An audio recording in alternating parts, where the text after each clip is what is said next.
invisible change, visible progress. Sacrifice comfort, gain control. Work is worship, rest is rebellion. Obedience over innovation.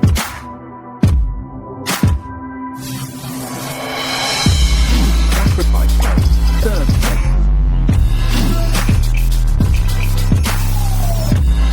Suffer in silence, prosper in need. The greater the exploitation, the greater the reward.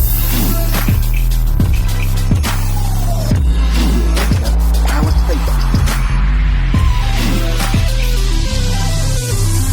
More report, more peace. Yeah, you did it. It's I don't know how much fucking neon is left, but this is definitely a dystopia, and you are listening to the Low Life podcast. Yeah, we took a couple of weeks off, and let's do some introductions. I'm CoinOps, as usual. Here with Scum.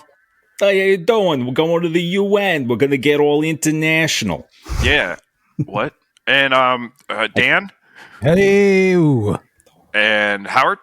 Welcome back, listeners, for a special Das Vidania Freedom edition of the Low Life podcast. Hell yeah. And Shadowlink is supposed to be here, right? Like, have you seen him?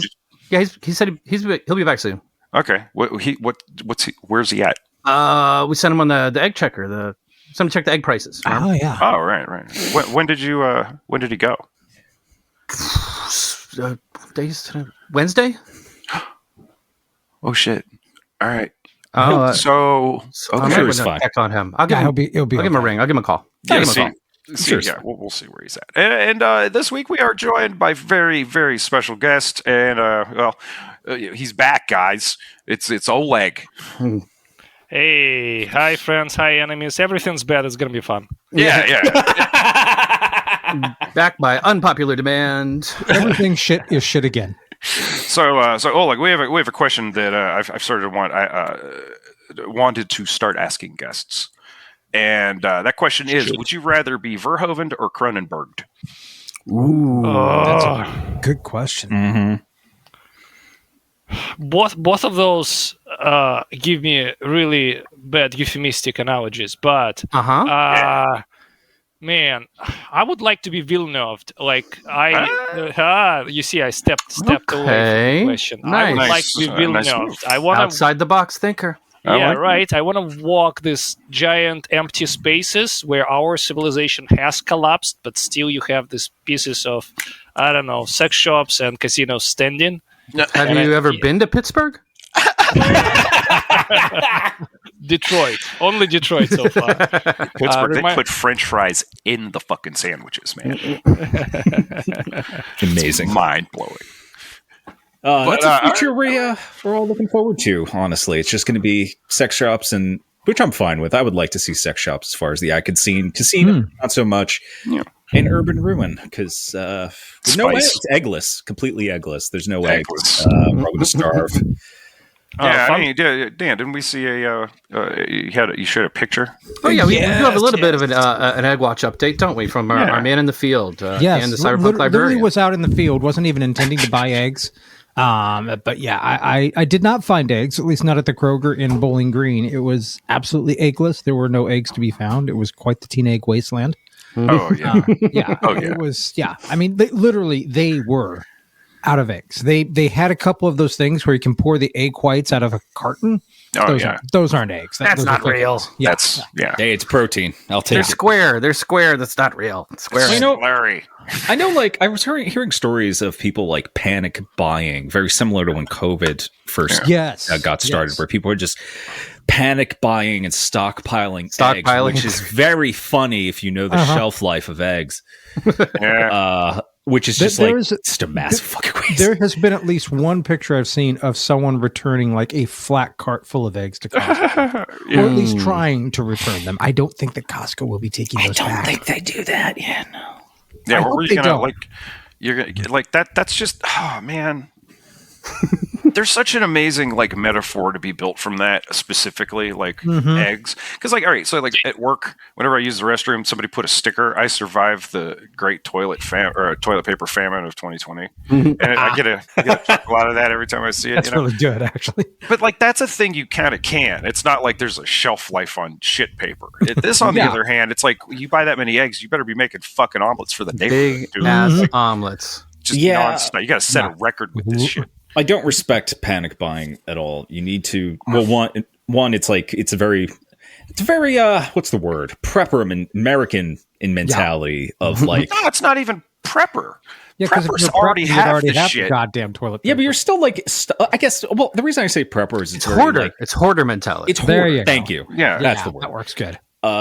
And I don't respect that at all because you're just taking away shit from other people. And when it comes to eggs, it's like, no, you're scared. So you're just stockpiling the thing, or you're going to sell the thing at another price because, I don't know. Scared or villain? Pick your. Exactly.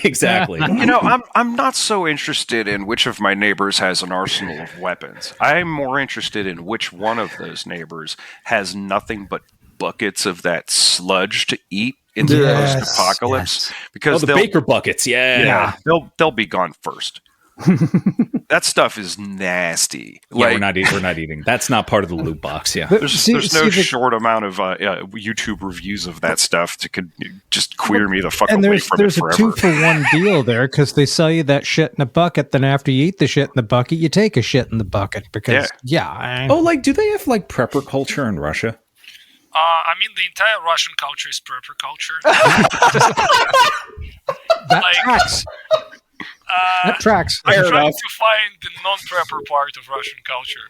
Okay. I mean, I grew up helping my grandparents dig potatoes in our dacha. Like, we didn't use it. Like, everyone in the Soviet Union and then in Russia had a little lot of land outside of cities.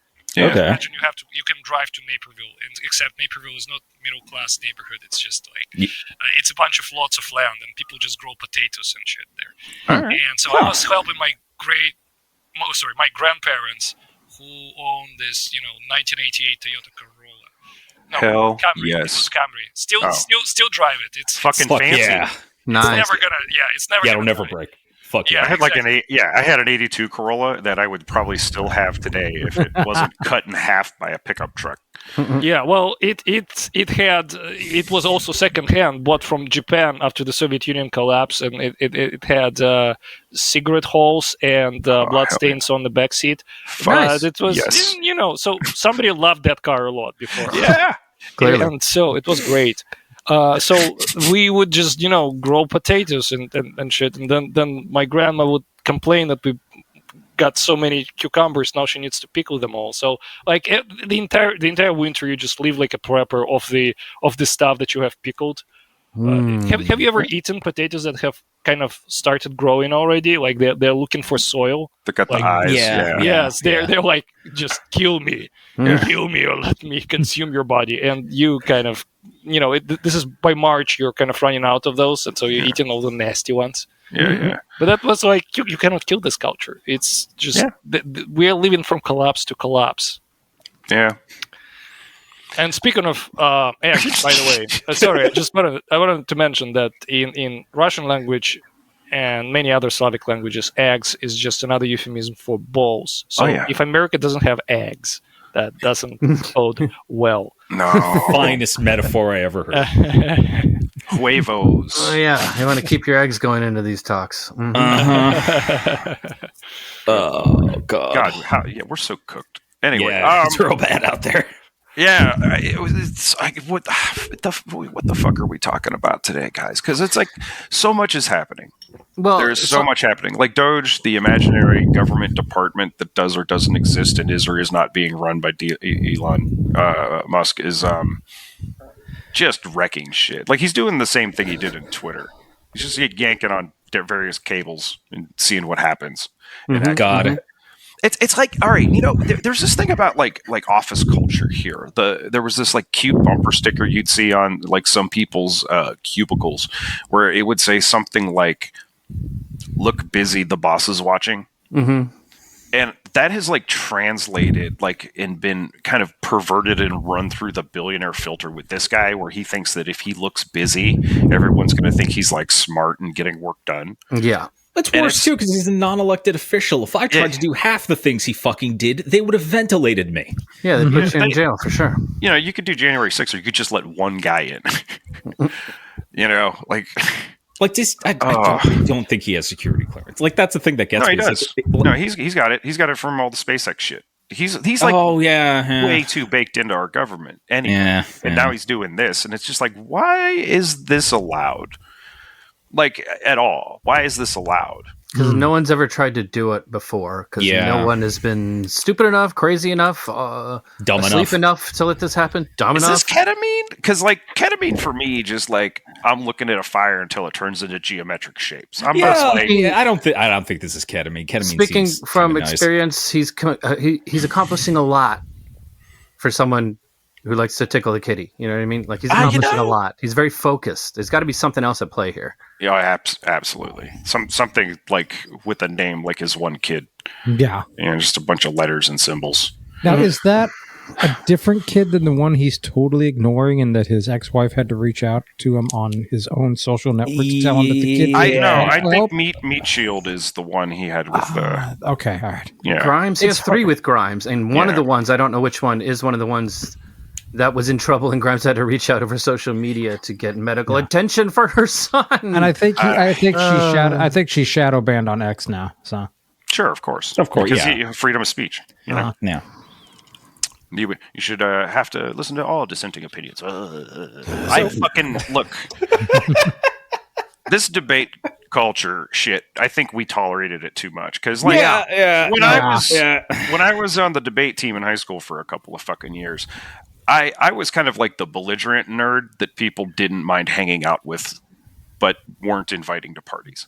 And I was fine with that because I'm a loner. I liked hanging out and just reading a book or whatever. You know what I mean?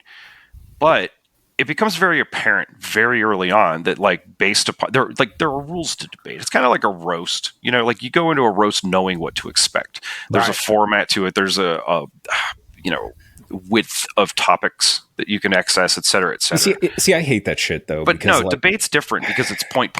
And if you're on offense, like if you're arguing for something, you get to go first. You basically just have to read off a bunch of facts. They don't have to make sense. It doesn't even have to be conversational. Yeah, but that polite shit, like, completely falls out the window when we have, like, Nazis roaming the streets now. Mm-hmm. Right. Well, because they know that's not... It's a good way... It's a contest. It's not communication. Yeah. Plus, they're the ones who keep speaking first. Right. Yes. Well, that's why I always like to go back to that. What's his name? Fucking. He's got the dry wife. Shapiro. Thank you. Dry wife.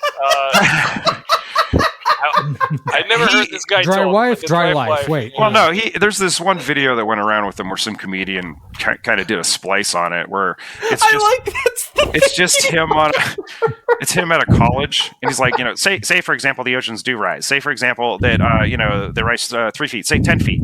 Okay, so just sell your homes and move. And then, like, as though it's on a green screen, this guy with a hatchet cuts through the still of Ben Shapiro, and he's just hacking away at it, and he sticks his head through, and he's like, sell them to fucking who, Ben? And it's like... these guys never think it through. No. You just have to... If you just speak fast and confidently, you could be the dumbest motherfucker and get success. Oh, yeah. Mm-hmm. And you could be using your powers for good by being a comedian, but no. Instead, you got to be just this... I feel like every fucking story I did about these, like, little startup libertarian, ideal societies and the fucking Ocean Gate thing, all of them have led to, like, this is what happens when you've, like, trimmed off the weak ones. Mm-hmm. Like, these are the ones that just manage to just Humpty Dumpty fail upwards forever. Yeah. And nothing's better. And this is what happens too when both sides of the equation, it ends up being, like it has been for several election cycles of my lifetime now, the choice of the lesser of two evils. I mean, I think anytime we're electing an American president, it's the choice of the lesser of two evils. But there's just almost, it's getting to be where it's so watered out that there's almost no distinction anymore. Yeah. And I think part of the reason, we wanted to have Oleg on today to speak as we did last time, it's not a cliche to say this has all happened before and this will all happen again. Yeah. And we can look for parallels. I'm not sure how much it's going to help us in what's coming, but I mean, even if it doesn't, echo, it rhymes. Right. Mm-hmm. There's this like through line of just unquenchable greed that brings you to this every fucking time, and it's when these greedy fucks forget that the social contract is make sure we're fed and we won't come for you. Yeah. Yeah. And they think that they're going to be able to, withstand a die-off of several million of us, and they don't care because I can't wait till they go after the Social Security that they keep saying. I'm just waiting for Medicaid to my Medicaid to cut out or my. Food I just want to cut one out. guy on Elon Musk's $15 million a year security detail to be like, only $15 million, dog. I just want one guy, man. Well, they're U.S. Marshals now. Yeah, they just got deputized as U.S. Marshals. Like, this was the fucking Wild West, and he's an oil baron. I'm an intergalactic sheriff. Fuck it. Why not? Let's go. Intergalactic sheriff fucking Point House McGillicuddy here. So, Oleg, I know nothing about nothing. What are we talking about today? Well, we're going to talk about how the better guys lost in Russia. And I'm saying better guys because in America, I think it's very fundamental that you like to talk about the good guys and the bad guys, right? Sure, right? Yep. Isn't that all there is? Just good guys and bad guys? There's no complicated Hollywood has taught nuance. me anything. Yeah. It's that. Yeah. And I mean, maybe it's not just the Hollywood. So, and if you look at the Eastern European history, and especially the Russian history, everyone's bad, right? There are no good guys, but some guys are just a little bit better. Right. And, well, if you talk about Russian history, usually the better guys lose. Like, it's a race for the bottom. So I happened to live through one of those races, and I don't have solutions for how the better guys could have won. I mean, I can all,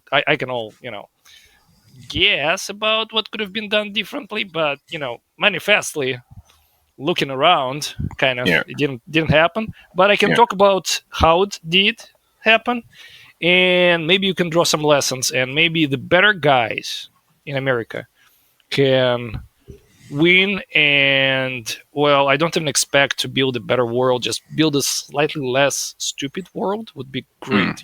At this point, I'm at the point where, like, give me your worst. Just don't make me feel like I'm losing to stupid people. Yeah. Anyways. What really kind of resonated with me, the last time we had you on, we were talking about some of the things that were going on in America, had parallels to some of the things that you pointed out over Russian history and going on in Russia currently. And I just want to say that, there were some things that really scared me. I was already scared enough from hearing what you said that I didn't bring it up last time. But I think one of the big ones was, about 5 years ago, I want to say, we talked about this a little bit off mic, there was like the fleeing of all independent media from Russia. At the start of the Ukraine war, and what we're seeing today in America is basically the capitulation of all media. I think Associated Press is the only one that's pushed back a little bit on this administration. They're already getting locked out of, events. Mm-hmm. I would just like to wait. I'm getting a message here. The Low Life podcast is not capitulating. We don't have the message sponsors. from our corporate sponsors? I apologize. Was it the message from the Masonic order? Yeah. I got my orders from the CIA. The reptiloid on the AIC. Can't talk about the special ring that lights up. Anyway, SAIC? CIA? Just a string of numbers. Yeah, our only thanks to our Patreon people, you're wonderful. You keep the lights on. But I guess we don't have enough money there to get out of the country, so we're fucked. Besides, you're stuck with us. Yeah. Besides throwing journalists out of windows, how were they able to get the lock on the media to basically distort reality? Well, all right. So let's first start that I would say that it wasn't just 5 years ago. It was 5 years. It was a multi-stage, out of window journalist launching contest, and so I'm gonna even start way back when Putin still had some hair. Okay. Okay. And let's go to the early 2000s, right? It's Is this before he stopped wearing shirts? was before the horse. Did he dress up like a bird yet? Yeah, he was not yet introduced to the world of Birdman. flying through the sky dressed like a freaking stork. And by the way, I did share a picture with my friends. So if somebody is listening to this podcast, we have to find a way to share this with you because this is hilarious. Anyways, so the entire kind of shit show went in stages, and stages were roughly 7 years long. And maybe it has something to do with, how generations change, or maybe not. Mm-hmm. So in Russia, there is this expression for the liberal opposition, demshiza. It's kind of two words smooshed together, democratic schizophrenia, right? Okay, yeah. It's essentially the mad libs of Russia, right? The libtards. What other words are there? I think I covered most dipshits. of it, right? Yeah, dipshits. They call us that here too. Yeah, that too. Okay. Well, I thought it was more universal, but okay, sure. I mean, the thing is that there's a huge conflation from both sides, basically, where like if you're a Democrat, you're a liberal. Like automatically. Yeah. And it's like, that's not how that works. And I'm a leftist kind of anyway. I haven't really had anyone I've really loved voting for. Yeah. And if you're a leftist, you're not represented really at all. No. They don't. They shit on unions. Like we all know about this. If you're a leftist political leader in America, they kill you. Yeah. Yep. Yeah. You can fool us for a minute and then make the big right wing swing. Once you get your office, but we've never really seen it show up and be like, the cost of living is $47. Let's get that $15 an hour. I don't know. I'm sorry. But you carry on. Yeah. We try to draw parallels. My American friends are very enthusiastic about that already. So this entire demshiza concept, it was born out of the 1990s, right? I already spoke about the lawless 90s, the time when there was a collapse of all of the post-Soviet institutions, and the new institutions were not yet rebuilt, and there were oligarchs and blah blah blah. But essentially, we new system struggling to be born, right? Oh yeah. So we eventually we have the moment when Boris Yeltsin, the president of Russia throughout the 90s, goes on state TV. It's a new year, so it's a traditional presidential broadcast, and he goes on and he starts his speech with, I'm quoting, "I am tired, I am leaving." Now, this is I aspire to make an exit like that. Man, this is a mic drop that shook the earth around Russia. I mean, the man had 2% support at that point. Wow. But when you have 2% support, you might as well, fart yourself out of the stage, and he did it. See, I thought you said he was going to start singing Sweet Home Alabama. Right. That would have been, I would have expected that before. I'm tired, I quit. That's, oh yeah. I feel that in my soul now. Good luck. I feel that in my soul. Yeah. So eventually he decides, he says, I'm tired, I'm leaving. And the speech was short, and the man was not known for finishing his sentences. So he eventually just kind of, makes awkward noises, and everyone is back to eating their Olivier salad for New Year's.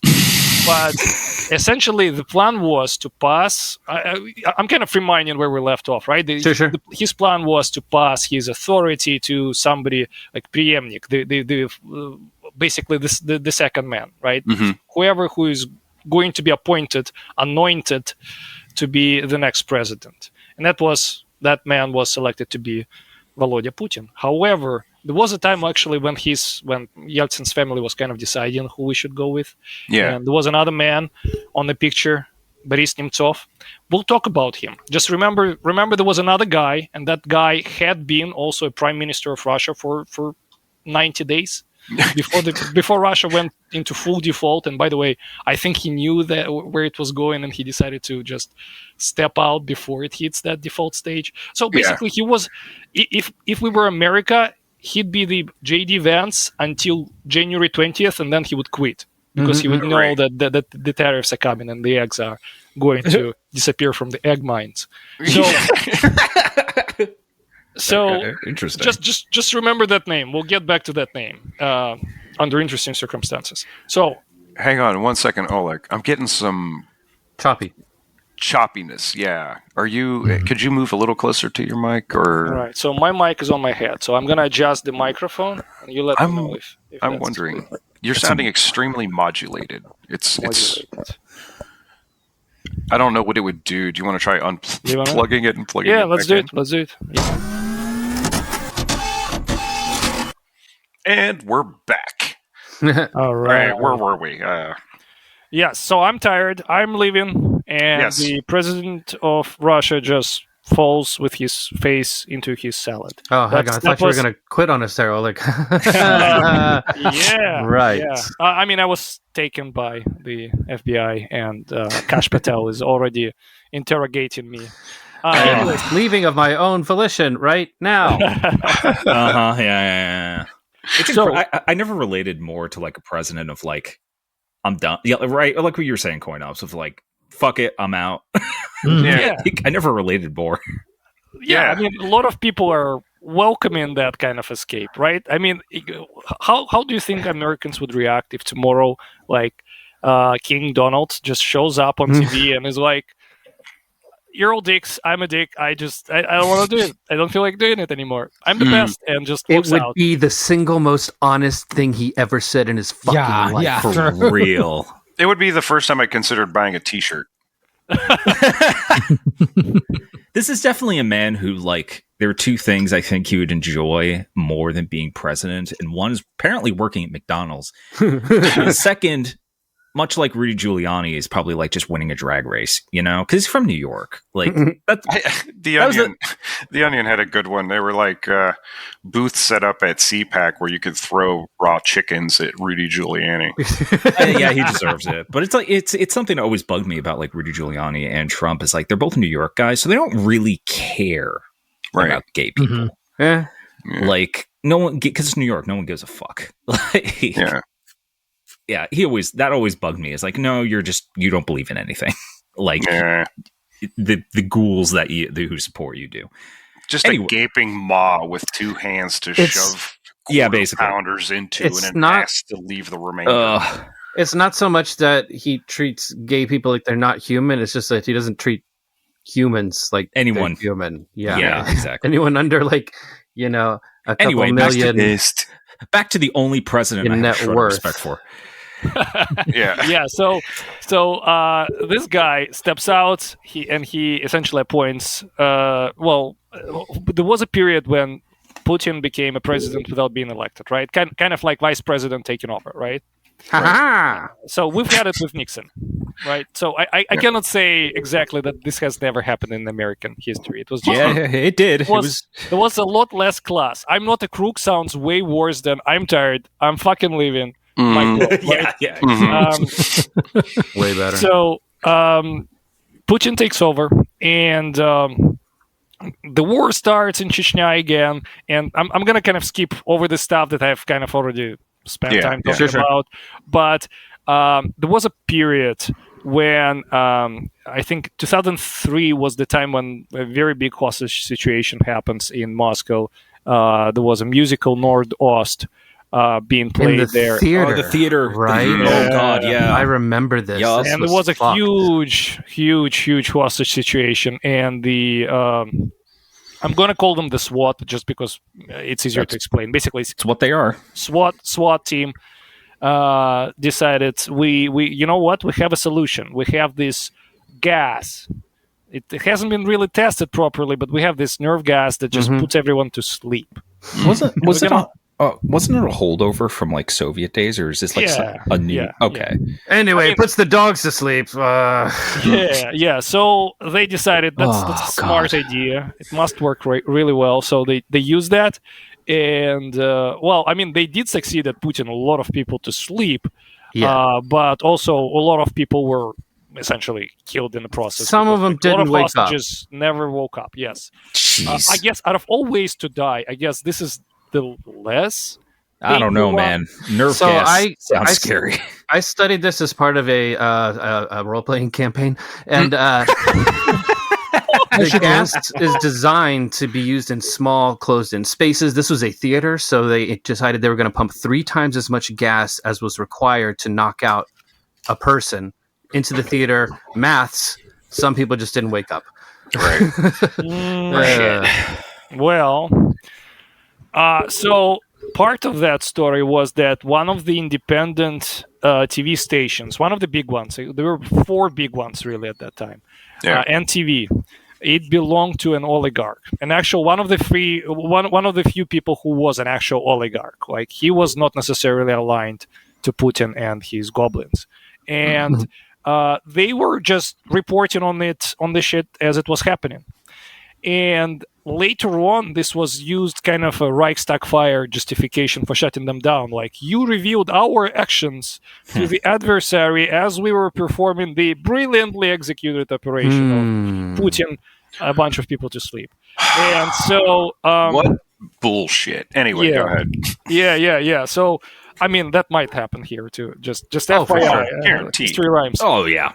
So they decided to basically buy the entire channel from that guy. They kept the channel, they kept the logo. NTV became a total shit space. It kind of went from, well, I mean, I don't know. Maybe MSNBC is not the best example because I don't like MSNBC anyways. But let's say you take MSNBC and turn it into Newsmax. Right? That's a shift. That's a shift. That's all of a sudden, right? Well, or, it could be like MTV, and then you had the Real World, and then that. Yeah, I was gonna say after Carson Daly left, it wasn't the all same. downhill. Yeah. So that happened. That was the first big shift, and a lot of really independent media started suffering as a result. And by the way, my microphone sounds good. I unfortunately sneezed into it. Oh, you sound great. You should sneeze directly right into it. My mic sounds nice. Yeah. So that was the very big shift in the media environment, and at that time you still had some independent places. But actually, I really like the expression that one of the leaders of the liberal opposition at that time, Garry Kasparov, he used to be a chess player. Yeah, okay. Right. He said that on our TV nowadays, and it was 2006 when he said that. So 2006, imagine 20 years ago. 20 years ago, he says, listen, on our TV, most of the places say that 2 + 2 is 7. There are a few places that say 2 + 2 is 6, but never 5 because 5 is too close to 4. Like, Nice. That was the first time when brilliant. I entered my political maturity as a person. I was like, I don't know what you're talking about, and I haven't read anything about politics, but now I want to care because that was accurate. That's very like Mark Twain had that one where he's like, if you don't read the paper, you're uninformed, but if you read the paper, you're misinformed. Right. Yeah. Very big, similar vibes here, Yeah. So that started again 2006. That's when he already says that. Then there was another big shift around the invasion of Ukraine, but like the actual first invasion. Like, people forget that the invasion of Ukraine started 2014, right? And that was the shift when they decided to basically close out anything that is not 100% chauvinistic. There were a few corners, but they were no longer like free media in terms of like having official coverage beyond just the internet. So is this like a level of like, okay, we're going to shutter your business, go away, or is this like we're going to arrest all of you? No, so they didn't want to. So that contemporary authoritarianism works a little bit smarter. Okay. I mean, I'm using smarter here not because it's like I enjoy it, but the idea was if you arrest it, everybody can see it. You turn people into martyrs, and you're gonna have some European leaders that are expressing concern, and then they're gonna move to expressing deep concern and profound concern. Like this is a lot of concerns that they will be expressing, and you'll have to listen to it. So right, but they decided we're level gonna of play concern. You have to actually admit that something's happening. I get it. Yeah. So they decided we're gonna play it nicer. Sure, some people got killed. By the way, there were several journalists that were murdered either on the regional level or federal level. Yeah. But this was usually an exception. The idea was we're gonna buy the stations. We're gonna buy this channel, this newspaper. And when we buy, we're gonna give an offer that they cannot refuse. It's not like we're negotiating in good faith. Yeah. I mean, we're gonna put you into jail and for a completely unrelated thing, and you're gonna sit in jail, and we're gonna drag it until eventually you say, okay, fuck it. But so, yes, pay me $50. It's yours. And then they would just simply start dodging all the way through this media organization, right? Doing the oh God, don't say dodging. Dodging. Did you just verbify Doge? The greatest thing You about heard it English here first, folks. Damn right. The greatest thing about English is that it is so easy to verb something. Yeah, it is. Man. I feel worse. So they would cyber Trump all the way through every news organization and basically get rid of anyone who doesn't speak that way or this way. There used to be this really kind of a Muppet show that used Muppets of politicians. Okay. Awesome. It was used quickly. It was dolls, literally means dolls or puppets. Like that fucking Genesis Land of Confusion video. Yeah. But they were like those of puppets of actual politicians. Sure. And it was silly, but it was also political commentary. It was satire. And how long did that last? It actually lasted into, I think, 2004. And then the breaking point, apparently, and it's a rumor, I cannot confirm, the breaking point was a show that was, making fun of some political decisions that Putin was making, but it was also depicting him as this, like, evil gnome that's just like... Putin has a thing. He doesn't like when people remind him that he's 5'1". That's shorter than I am. Wait, yeah. Putin is tiny. He wears... Okay, there is a series of pictures that people investigated. They checked his shoes. Look at the shoes. They did a DeSantis on him. Yeah, they did a DeSantis investigative reporting. Leave it to the feet people. The feet people do some of the most amazing shit. That's cool. Hidden wedge heels. Yeah, I remember seeing something about this. Yeah. So he has giant platforms. He's a tiny little guy. Even with platforms, he's not big guy anyways, so it was something that really struck his heart. Like, call me a dictator all you want, but don't call me short. And so they decided to shut down that thing. It disappeared. It was the same channel that was okay, so can you clarify, when you say shot down that thing, they weren't traveling in a small aircraft that was actually shot down? I think we need a little disambiguation because of the puppets were on it. There were no survivors. He wasn't Prigozhin. No. He did not juggle. What is it? Juggle grenades. I think. Hand grenades. One of the versions. Yeah. He did not happen to juggle grenades as he was flying through the air. But essentially, the writer behind that show eventually lost access to pretty much any publications. Then got squeezed out of the country. And again, this is not a good guy, but this is a better guy. And then you have similar things happen to some other publications that were a little bit less entertaining, but either way, so this happened one after another. And then when the invasion of Ukraine happens, and then before that, by the way, there was an invasion of Georgia. Lots of people overlook that. Those were two big blasts of because we did nothing. Chauvinism. That's why we overlooked it. Did literally nothing. There were two reboots in geopolitics that America did between those. So, anyways, we did actually. We mobilized, but to the state. Yeah.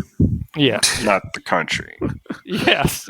Like Georgia. Well, let me check on my friends from Atlanta. So everybody's in Atlanta. Yeah. They're all at the strip joints. Just like, what's supposed to be happening here? Oh, we good. We good. Dungeon family. So those were big bursts of chauvinism that really allowed to kind of create this social hysteria that shut down many more independent news media. And then everyone got very quiet in 2015. Remember I told you about this guy who was... Yeltsin was debating whether to make Putin or that other guy, Boris Nemtsov, his anointed... second in command. In command. And Boris Nemtsov was also part of this liberal opposition. And by the way, later on, I'll tell you about the two types of opposition. It's actually a lot more interesting than just like opposition. There is no such thing, for sure. Okay. But anyway, so he was a little bit more independent-minded. And he, in some interview, said, no, Putin will not stop attacking Ukraine. And he used the word fuckwit to describe Putin. Man, Not only is Putin short, but he also was apparently never a very bright little kid. And when somebody describes him as a short fuckwit, that's just it's over. hurting his feelings. Yes. That chef kiss. I mean, like, god damn. Yeah. So what window was he thrown from? well, it was a little bit more elegant. So windows were locked. The guy, basically, this guy, Boris Nemtsov, he was meeting an escort in the center of Moscow. He was known for, I guess, liking the love of escorts. Yes. Gotcha. And he was on his way through the center of Moscow. I mean, literally crossing a bridge leading to the Red Square. If you have ever been on the Red Square, it's not a big space. It looks great when, pictures are taken from the ground level, but it's actually kind of really small European square. I mean, it's big. In Chicago, how many blocks are we talking? It's one and a half block. That's how big this is. What? Wow. Yes. It's not a giant place. Yes. I would have thought like fucking 2 square, Yeah, right. I mean, you can fit several red squares into Millennium Park. That's how big this is. Incredible. It looks insane. Like they got a jam full of tanks because it's so small. Yeah. So the guy was... I have learned so much about perspective today. I need to change my photography class. Yeah. So the guy was crossing a bridge toward it or from it. Right. And that was a snowless day when a bunch of snowplows were driving along the street for some reason. And a bunch of cameras that were supposed to work on that day weren't working. And again, I'm talking about like space that is literally 1 speed length away from Kremlin. So you have more cameras than you have actual people walking around. Yeah. Most of them were not working, unfortunately. Wow. And then after the snowplow passes the camera, there is a dead body. And the escort is still standing there. And there is some strange guy trying to help Boris Nemtsov to his feet in a very awkward manner. And, later on they reported he died from several gun wounds, shot wounds, right? So, and the government really did a kind of a lame job explaining this away. They said, it's a bunch of Chechens. Oh, God. It's Sure. kind of... You have to make it racist, too, yeah. Yeah, it's like the American way of saying, like Chuck Schumer got shot on this staircase leading to the Senate floor. It's a bunch of blacks. It's a bunch of immigrants. Yeah. The level of Bunch of imagination these Haitians. people used was not exactly great. And lots of people, like the snowplow driver, of course, anonymous, and the helper, of course, anonymous, had very lousy explanations for what happened. It seems like somebody was reminding them, just don't say you shot him. Well, can I say that I killed him? No, just follow the script. Follow the freaking script. How hard is it? Yeah, he tripped and fell on some bullets over and over again. Right. Yes. At high velocity. And so... Yeah. essentially, the guy was killed in the center of Moscow, and that was very like in your face, demonstrable, right? It's not it's not exactly subtle, and I think the lack of subtlety was the point, right? Yeah, and so that is when the entire landscape, both politically and like media-wise, it changed because everybody had their asshole tightened, and whoever hadn't left already, and lots of people had. Decided, okay, there is no politics in this place. I get it. Except one guy. Well, not one guy, but one guy that Americans actually know of. And his name was Alexei Navalny. Yeah, okay.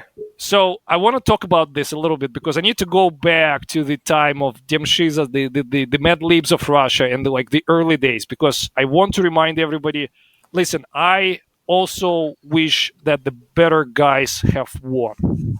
Right. Not because they're good guys. It's just the better, the trolley problem on which just fewer people lay on the railway.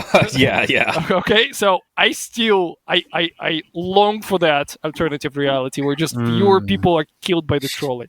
Right. We're feeling that here too. Yeah, and so again, I'm gonna say some things for what they are, but at the same time, please don't think that I'm kind of justifying the Putin and his goblins. Yeah. We know you're not a monster, but no, I'm a better monster. Slow down here. Right. There are no good guys. That's the lesson. No good guys. Yes. So back in the 2000s, we're talking even time before the invasion of Georgia, not the one with strip clubs, but with great fucking food. Well, still better than Georgia. Georgia's food is better than Georgian food. Just I want to say that. Okay. And I'm not going to even clarify that. So I was going to say I could hear people just turning off the podcast, but like out of confusion, they're angry and they don't know why. Yeah. They're looking at their spice cabinet and just shaking their head. Yeah. In both in the country and the state, like Exactly. I lost both places right now. Yeah. So there was a time when the Putin and his goblins decided, okay, we cannot just shut down elections. We need to have a kind of a facade of democracy here. Because, again, Europe will express concerns in 27 different ways, and that's a lot of phone calls to have. And also, we're trying to sell oil around, and, it's harder to sell oil if you're, going all the way Kim Jong-un style.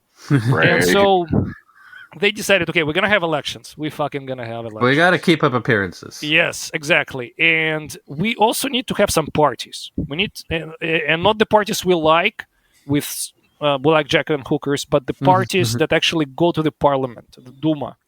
Russian parliament is called the Duma. And so they were like, well, but what if you have the actual opposition and they do their opposition stuff? Well, that sucks. You cannot throw them out of the window of the parliament just as we easily. Can't have a real opposition. Right. Yes. So they decided this should be an opposition that we control. And there is an expression, системная оппозиция, meaning systemic opposition that is within the system. Right, yeah. We're well familiar with that. Opposition. Yeah, yeah, I've had that in my face. 10 years ago this year. That's the date of my that's like Alex. radicalization. I could just hear the little Alex Jones that always seems to appear when we do this show on my shoulder, where it's like controlled opposition. And I'm like, yeah, but that's real there.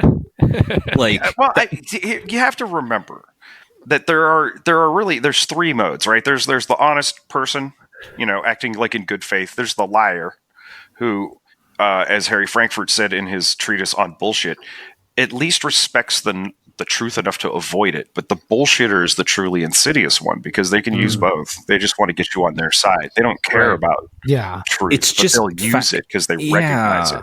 Because it's just fascinating too, of in Russia, the manipulation of reality itself. Do you know that we have two words for truth? There's pravda, right? So okay, yes. So pravda, there is pravda and there is istina. Okay, here's the difference. First, I'll start with the one that it's an expression used by a Finnish military academy teacher that I just watched in a podcast. I don't agree with it 100%, but it's so beautiful. He says pravda is tactical truth. Okay. All right, so truth. I just love it. But so basically, the idea is Pravda is what passes the bullshit filter. It doesn't have to be true. It's just, it's not the entire truth. And there is a lot of nuance and, there is more to add. True but enough. You need True to enough. just, it needs to pass the kind of the filter of, can I show up in front of reporters as a press secretary and say that? Right.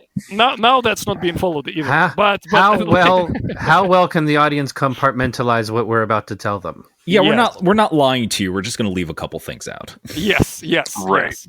A few things, and then Istina is basically just holistic truth, the shit for what it is, and right. Call that warts and all. Yeah.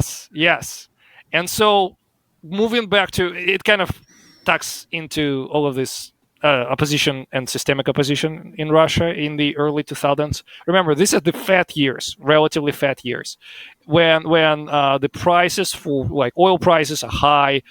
The economy is kind of churning up well after a default. Yes, Russia had a default in 1998, so now it's kind of recovering. And there is some optimism in the air, and people are waiting for the liberal dictator to pass the necessary market reforms. You remember that, right? Mm. And so Putin originally started as a guy with no party. He was technically an independent, which is fucking ridiculous. But anyways, they decided, he's like basically like Dulles, Sure, yeah, John Foster. That is incredible. Right. That is incredible to think about, like Putin, because I can believe that, right? Because Putin, I don't think believes in anything except himself. Power. Yeah, exactly. Yes. The story of his legacy of like restoring the Soviet Union in some way, right? He believes two things: that he's a great ruler and that he's tall. And so, and by the way, your podcast is going to be terminated starting tomorrow. But we're waiting for the letter, buddy. We're waiting. I'm looking forward to which window they're going to throw me from. Yes, keep some rubbish under your windows just in case. So, anyways, so they decided to first of all create a little makeshift party for him. It's Единая Россия, the United Russia, and they stuffed it with all sorts of like actors and also Olympian sports people. Like, of basically, imagine recruiting Conor McGregor. Well, no, Conor McGregor is not U.S. citizen, but like all the people who endorsed Trump, like Joe Rogan and like Jake Paul and like all of these people, they're going to be your senators now. Well, didn't he get Steven Seagal? Any day now. Oh, Steven Seagal. No, it's Sylvester Stallone is his ambassador in Hollywood. So Sylvester Stallone yes, he's the ambassador in Hollywood, the distant Republic of Hollywood run by mad liberals. Sure. Yes. The older Sly gets, like, the less I like him. Oh no, he's on the dark side now, buddy. He started a chain of right-wing coffee bars, I guess, to compete with Starbucks. Would be like more accurate to say it's like because Snoop Dogg performed at like Trump's inauguration, and it's like, I guess it's like because Snoop Dogg did that, now he gets to be a senator, kind of thing. Well, almost like that. Yeah, sure. Like give me anyone popular. I need to stuff the Senate and the Congress, and the House with my pet senators and Congress people. Yeah, yes man. Yeah. And I also don't want them to be really experienced in what all of this government thing is about. I want them to be loyal and popular. Dumber the better. Mm-hmm. Yes. That's pretty much the entire cabinet that our president has assembled at this point. Yep. I'm surprised they haven't gotten Sorbo. You know what? Later on, I'll send you a picture of a Russian boxer, Nikolai Valuev. He was never a great boxer, but he's just like, he's one of those people born with gigantism. Like it's he's actually gigantic, and his face, you just need to see the shape of this head atop of these giant shoulders. Somehow he looks bulkier than Fetterman. Oh wow! So I'll show you just so that you could see what the senators look like. And again, I don't want to be like all about the looks, but this guy also speaks how he looks. Anyways, so I'll move on. But they decided, first of all, we need this party of yes men. But that's not enough. We cannot just stuff the entire parliament with this yes men. I mean, we can, sorry. But we don't want to create the appearances that are not going to benefit us. So instead, they decided we need 4 more parties because we need to suck some of the tension out of the system. Just we need some pressure valve. And they figured, okay, we need 3 more parties. Give us ideas. They decided. Do you want to guess what the first one they decided to make their pet party in the Muppets? I like Muppets. You're describing them. Give me the name. The Russian word for Muppets? I don't know. Okay, they decided to start with the communists. See, that's what I was thinking. It was too obvious. So, yes, exactly. So that guy, remember I showed you the guy whose face looks like Polish sausage? Yes. Zyuganov. So he used to run for president, and then he decided that, well, he's old for this shit now, but he still wants to kind of get his salary and healthcare benefits. And so the communists became kind of the party that is allowed to every once in a while criticize something, because they need to kind of, again, they need to siphon the votes from, the old people who still think that the Soviet Union was not that bad. It's so they need to create appearance. Yeah, you have to have that like pressure release. Yeah, but you cannot say that invading Georgia or Ukraine is wrong. You gotta be like, yes, all the way. Like when they removed tried to remove the benefits from the pensioners, basically they removed the state pensions or reduced them. The old people rebelled, but the Communist Party was like, shouldn't we just do some austerity? The most communist thing of all is to just give in. Of we're going to take away your state benefits, and it's Communist Party's like, yeah, sure, that's fine. Yeah, so they were allowed to make some speeches here and there, but basically be pets.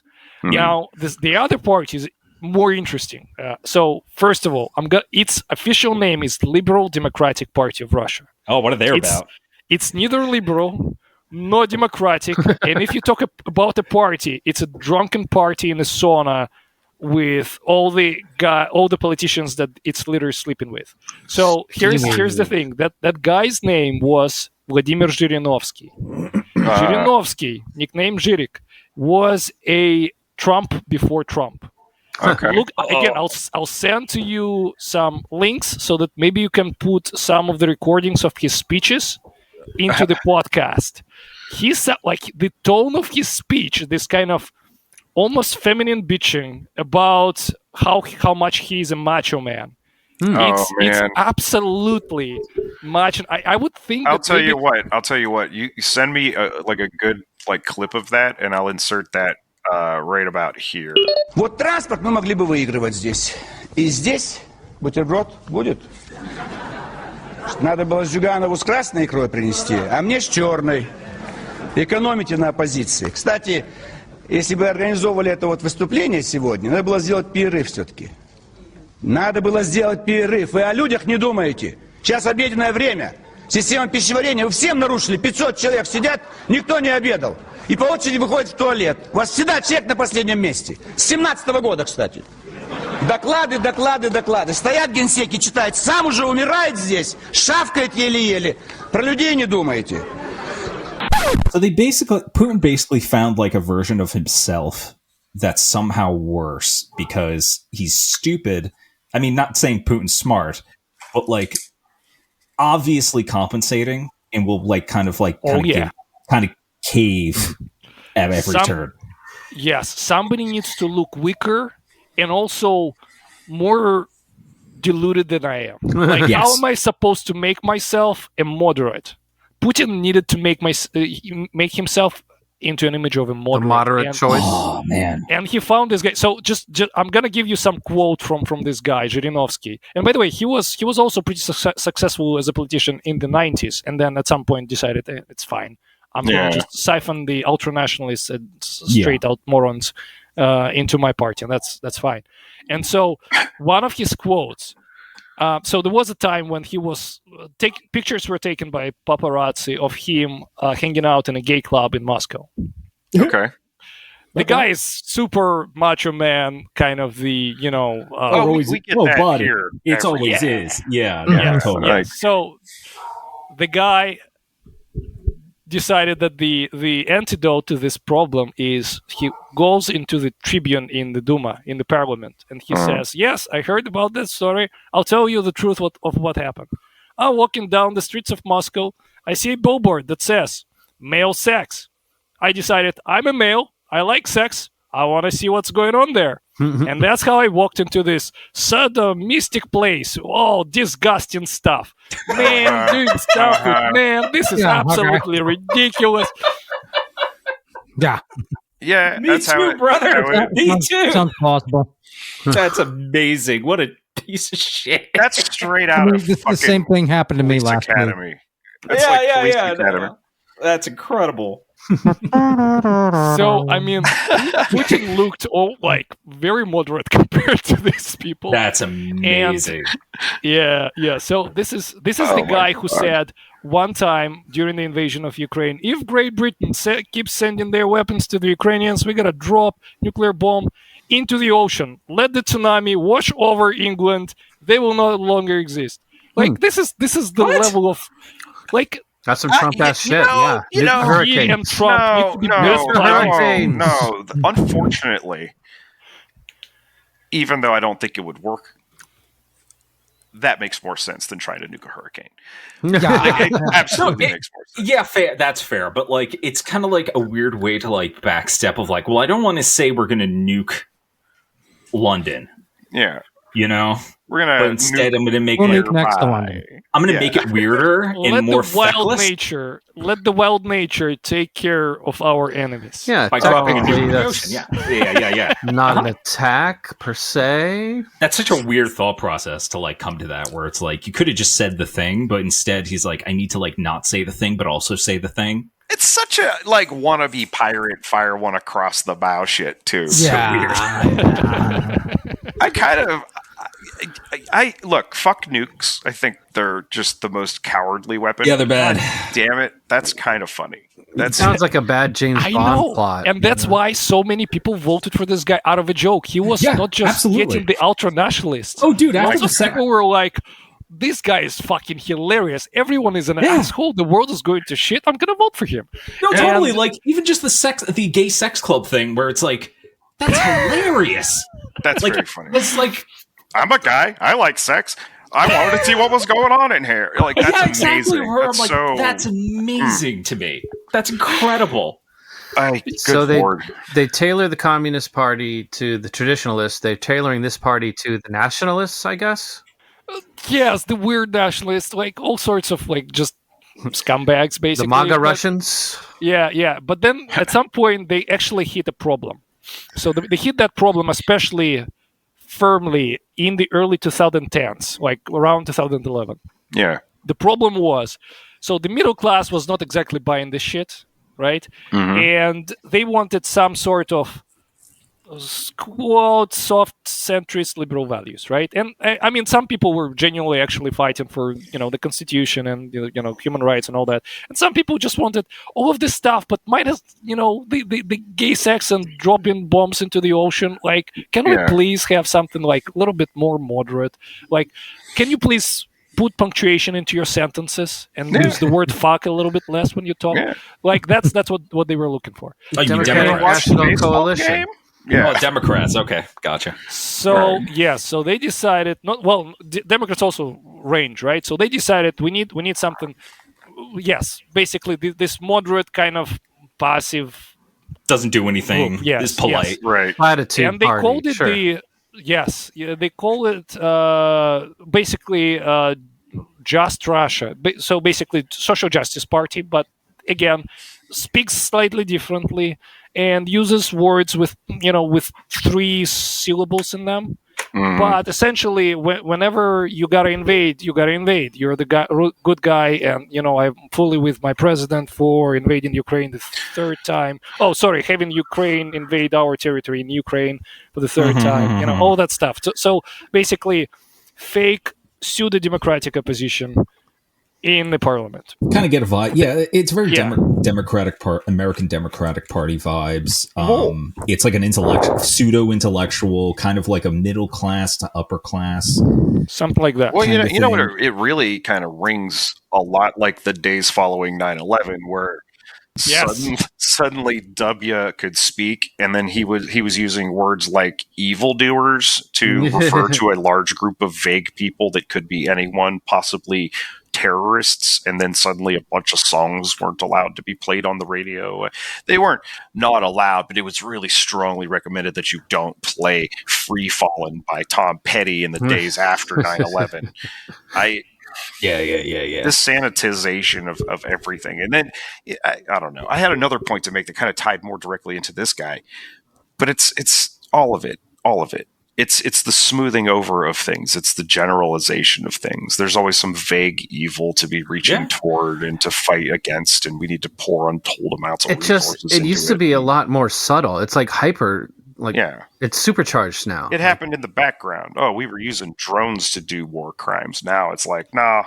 By the time you get to, Iraq 2, you had all these cats, just National Guardsmen getting sent overseas, and that's like never supposed to be in the job description. Like we weren't on the verge of speaking Iraqi. Wait, which nation? Which national? Because I thought, right.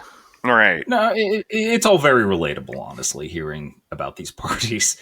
Yeah, well, how big they but are, multiply too. by 10. So take what's happening here and multiply by 10. So like, I want to be an optimist in a way, like perverted optimist. Like, it's not quite there. You didn't have 500 years of history of this happening. Right? No, right? no, we're doing the speed run. Yes, you're catching up. Oh, so I'll go ahead. I think you're good. Okay, I also heard some echo. Okay, all right, but I'm good right now. Yeah, you're running through the bit crusher. Right now, you're good. Okay, all right. Let me know if I need to pause. I'll pause. Okay. Okay. Yeah, sure. Yeah. All right. So at some point, the actual opposition decided, well, we cannot play within the system. We cannot get elected because when we apply for participation in elections, they find some really, really strange reasons to not let us run. So how else can we run? And they decided to just let's pick one narrow cause, and just go for it. And the cause was that the Hang on a second. Yeah. Okay. Yeah, it's getting real bad. It's getting pretty bad again. All right. I mean, don't hang up. No one hang up. I'm going to hit stop and start and do a third recording, and then I'll splice all these together. We're sorry. The number you have dialed is not in service at this time. Okay. So all right. We had to do things like, for example, we will now be Putin as the tallest man on Earth.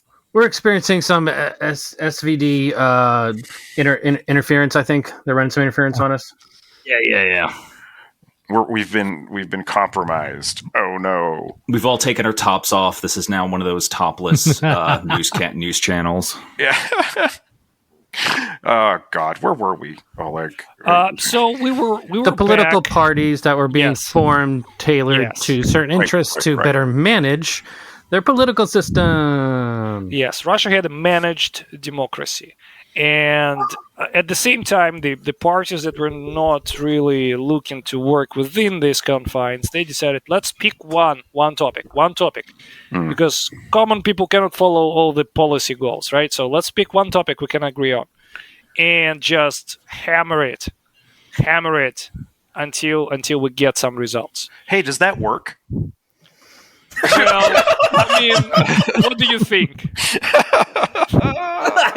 How well did it work out? What do you think? So they picked the topic of public gatherings, which were also, by the way, curtailed. People overlook this because it's like, being thrown out of a window is, it's better cinema than public gatherings. Can't throw me out of a window if I'm around other people. Right. I guess it's like the anti-protest, huh? Yeah, so I guess the NFL's never making it to Russia, huh? They've tried. Yeah, I know. Yes. Oh God. And so they picked the public gatherings limitation. And by the way, the public gatherings at that time, I'm still talking 2000s, before even the financial crisis. I'm talking about that time, and the public gatherings were still happening, but you know how they do it. Municipal authorities have to authorize your strike. Yeah, and they give you pre-designated area, and they were literally being allowed to protest like 20 miles away from the city. We have a great forest meadow out there, gather there with yeah, all that's of a your great garb. tactic. They did that in Brazil for the Olympics too. I remember that. And I mean, I think the United States in a few places. We had our free speech Free zones. speech zones. Yeah. Oh yes, designated free speech zones. So the Russian non-systemic opposition decided to call the Strategy 31. The idea was, if we coordinate between each other, the Putin and his goons will kind of follow that, and they'll be able to interfere. So let's just pick one location, and they picked one location in Moscow, and let's agree that every 31st day of each month, so every other month, we gather there unprompted, and this is our fight for the freedom of expression and public gatherings. They call it Strategy 31. Did they kill all the Jedi? Sorry. That would be a great tuck in to the Strategy 31. And then we kill everyone. Kill the younglings.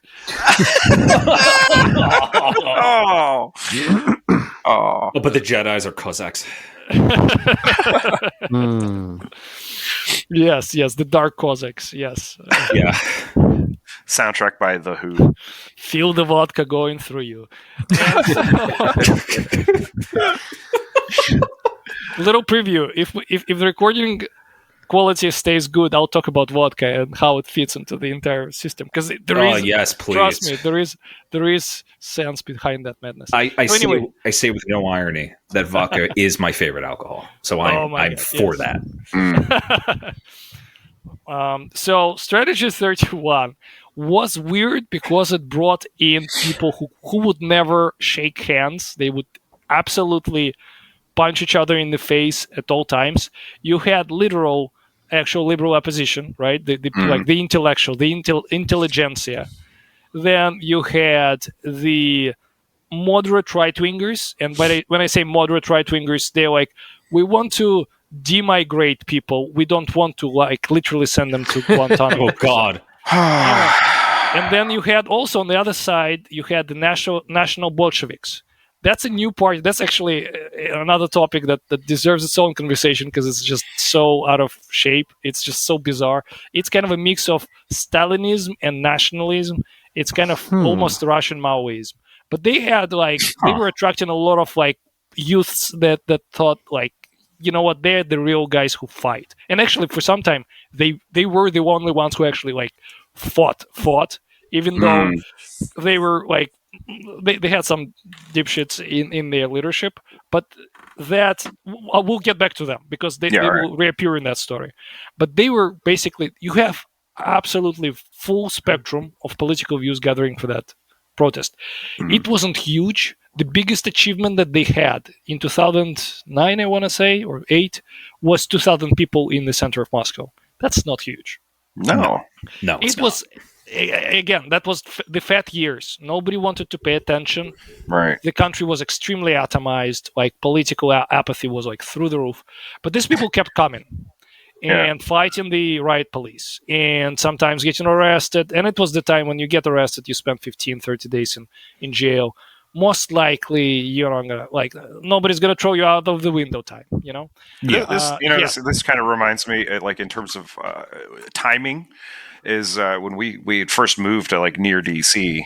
These are the Obama years. It was the end of that, and you'd walk into the district, you'd walk around the mall or whatever, and there was this guy who was protesting removing foreskins. Yeah. I could definitely see the fluoride protesters. Yeah. 3 or 4 people. And it's everything was fine. Everybody was chill. Everybody's we got to live this guy. He's just really passionate about foreskins, and I was just man, I can almost respect what you're doing. The Obama years was definitely our time of blissful ignorance to what the government was doing, where it's things were good. We had food. It wasn't chaos. Things were stable. Yeah, and in Russia, this sense of stability and also consumerism was very important because, imagine you live through 500 years of Tsarism, then you enter 70 years of whatever the Soviet Union was doing, not great plan economy, right? And then 90s is just basically dog eat dog kind of robber baron market, free market, and then all of a sudden you have at least things are what your bread is gonna cost tomorrow, and you also have access to like some foreign imports, like, and they are not always good. Like in my region, in the far east of Russia, we had a lot of like Chinese knockoffs of all of these tracksuits that say they are supposed to say Adidas, but they spell Abibas. Like, okay, awesome. All right. I got you. I have I respect it. I have a bag with that on it. Adidas. Yeah, like you ever go shopping in New York? Like, come on, that's great.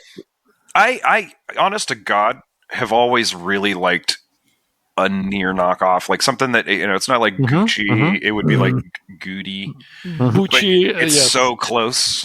One of my favorites was a RoboCop toy that was called Robert Cop. Yes, Robert. I could see though, like that's attractive to like a lot of people, right? Like, oh my God, especially the people who like never had more than 2 pairs of underwear throughout like 20 years. Like, oh my God. Yeah. When I did have access to all that. When did they get Nutella over on the other side of the curtain? Nutella? It destroyed our culture. Yeah, it's kind of that. Like I could see that being attractive to a lot of people like outside of Russia too, where it's like things like I could see Russia at that time period being attractive of like, well, maybe I should become a Russian citizen, you know, maybe I should move there, you know. I keep thinking for of a that lot of people band Gorky Park that Bon Jovi brought over from Russia. Yeah. Like, I mean, no, there was like, they did interviews and stuff and they did the party line. Like, oh, you know, we're into the blue jeans and the fucking apple pie. And it was like, seriously, give me a break, man. That song did slap a little bit because it was just so over the top. I was like, Bang is great. This is too much. You thought the Scorpions ended, you know, the Soviet Union. But nah, it was Gorky Park invading American shores, and nothing's been the same since. So there's a high percentage of our listeners who have no fucking idea what I just said, like at all. They have no percent. Like, no, it's serious. And then like Kevin Smith parodied it in Clerks. You know, the Russian hardcore singer in Clerks. Yeah. Berserker. Yeah. My love for you is New ticking Jersey. clock. Definitely parody. Yeah, for sure. It's just, man. I don't talk about Bon Jovi. Yeah, that's right, Jersey boy. From my hometown. Well, I mean, Kid Rock did just get kicked out of one of his restaurants. You can't be all that. People refused to clap. Yeah. He wanted more participation. Yeah. Just the one on Music Row in Nashville. Anyway. Yeah. Yeah. So there was also like a younger part of the audience that were, or of the public that were just like chasing the so-called glamour. Basically, it's the idea of this kind of party hard, wear Gucci, and, you know, kind of, remember the 2000s? Oh, yeah. That kind of thing. And so basically there was very little political interest in all this stuff. So let's just say you asked me whether Strategy 31 was a success. No. That's the short answer. The long answer is also no. And then, no. yes, that. So they just couldn't get traction with the movement? What, did it fizzle out, or did it open it up to being like destroyed from inside? What happened? Yeah. Well, so it essentially it started. It was going on its own course, but then I'm actually kind of jump into the thing that I ended up destroying it the first time, and then again and again. So at that same time, the actual nationalists, and I mean like. There are several brands of nationalism. Okay, when we're going through Russian politics, it's like digging through a pile of shit, and sometimes you will find, you know, maybe not a diamond, but like a fork in that. Sometimes you find like a child's toy. But for the most part, you're going to be going through shit, and you're going to just see different types of shit. So there were just a lot of right-wingers with different flavors. You had the Romanov dynasty monarchists, who were also severely anti-Semitic. Then you had the Stalinist kind of almost the National Bolshevik kind of style. Like Stalin was not a lefty. Stalin was the imperial guy with a red banner. Like tankies? I don't know. I don't know what you call it. Just different flavors of loser. Yeah, well, yes. Different flavors of brown. And I did see the documentary Death of Stalin. Yeah. Have you seen the movie Death of Stalin? Yeah, that's what I'm talking about. That's hilarious. I mean, that movie I don't know how much amazing. of this is true. This movie is beyond. Like, I've rewatched it so many times. Highly recommend the opening of just like, oh, he wants a recording of it. That whole bit is just, oh, I knew it was going to be one of my favorite movies. We got to talk about that movie next time. We should review. I have so many copies. Yes, please. I'll watch. Yeah, it's gonna be very pertinent very soon. Yes. I'll throw so many factoids into this shit. Like, you have no freaking idea. It'd be a 7-hour 3-parter. Oh, please. So you also had like kind of European style nationalists that were more or less like the ADF party in Germany that just lost the election, by the way. Good stuff. I mean, they ended up second, but the news is that's that right winger one that Musk likes, the Nazis. Yeah, the Nazis. I actually understand that they lost points for having JD Vance speak at their event. That checks out. He he just he blocked them. He ruins everything. It's really something occurred to me the other day, and I didn't want to like take a picture so that someone could like fucking geolocate me or anything like that. But from where I stand behind the restaurant where I work, if I turn, there's this drive-through restaurant, a fast food restaurant that's like right in the way, splitting the view between a Sleep Number and an Ashley's.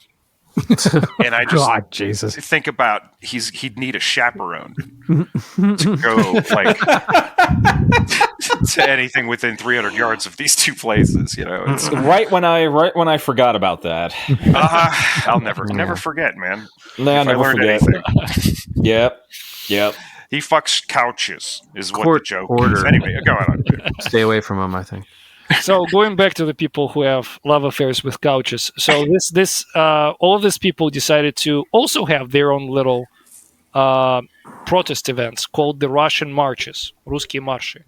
All right. And they were more populous. Like, it wasn't 2,000 people max. It was like dozens of thousands of people screaming death to the Jews and all that stuff. And the police were like, freedom of speech. What do you do? Yeah, we'll unite the right. Cool. What if Charlottesville, but worse? Oh my God! Which was bad. And it was annual. So annual. Jesus! I'm gonna drop some problematic truth bomb here. Do you want to guess one of the names of the people who lifted his profile starting with those marches?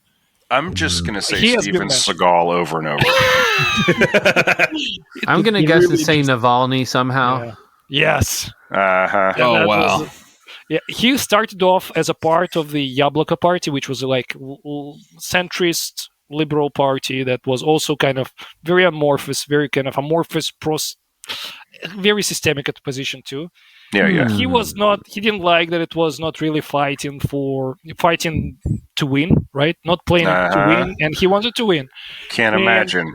He decided to leave and go for the kind of European style nationalism, right? Like Western values through the roof, and basically I'm not going to use all the slurs that he used to describe the migrants, but he did use some slurs. Let's just say he didn't start exactly clean. Although, I got to admit, compared to lots of people there, he sounded clean-ish. You can go pretty deep into this toilet, right? And he was just floating on the surface within the toilet. This is a great metaphor. Anyway. Yes. So he and others were gathering a lot more attention. And the tallest man in Russia, Vladimir Putin, noticed that. He decided, well, okay, we got to do something about this because these people are actually the only ones who we might have trouble with. We don't have a problem beating up a bunch of, intelligentsia folks who go to Philharmonic school in their Strategy 31 meetings. But these people, they're also our police. We kind of have to have this under control. Yes. So that's when the invasion of Georgia, the one with good cuisine, happened. And just turning off the podcast. Yeah. Yeah, the one that everybody forgot. Right. Yes. Yeah. And it was. I want to remind you, it was still George W. Bush administration, by the way. So also people kind of forget that it was. They forget that Bush let this happen in hot Atlanta. Yeah, he didn't do shit. Yes. Yeah, he didn't. And so this happened. And by the way, this was also Medvedev, the supposed like JD Vance of Putin that authorized this. So the radio-controlled president did what the tallest man of Russia wanted. And all of a sudden, for a second, Putin's analysts give him good results. They like the nationalists, they really love you. This Navalny guy has called Georgians the rodents. Like this is working out. I'm sorry. Yeah, I know. Again, I wish the better guys win, and I wish in an alternative reality Navalny would have won. It's great. Imagine being like a political yes man and being like, yeah, the racism, like the genocide, looks great on paper. Focus groups respond positively. Yeah. You know that's what's being said behind the scenes in Washington right now. You know that's what's being said. It's being said at the bars in Washington. Like you don't have to go far there. Like it. Oh man, even the bar that was like in my neighborhood there'd always every so often be one dude who'd wander in and test the waters when there was like fucking 3 of us there and 2 of us were working. You know what I mean? And it'd be like, what kind of guns are you into? Like something really like in the sphere around. Like I think we should start killing people. Like because like that's an inoffensive question depending on where you are. Like even if somebody asked that, I'd be like, I'd make something up. I'd be like the Needler from Halo. I don't know. Yeah. Like the ones you don't see till it's too late, asshole. Yeah. It's like it turns out the Nazi shit doing really well. Like people love this.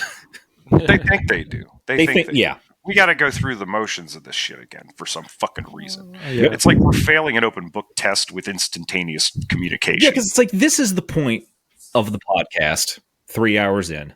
Yeah. That this relates to me. Like everything else is like one for one, but like this is the one where it's like this is exactly what we're going through right now. Yeah. Like, I mean, that's kind of why like this season was definitely is going to be like a harder pivot toward,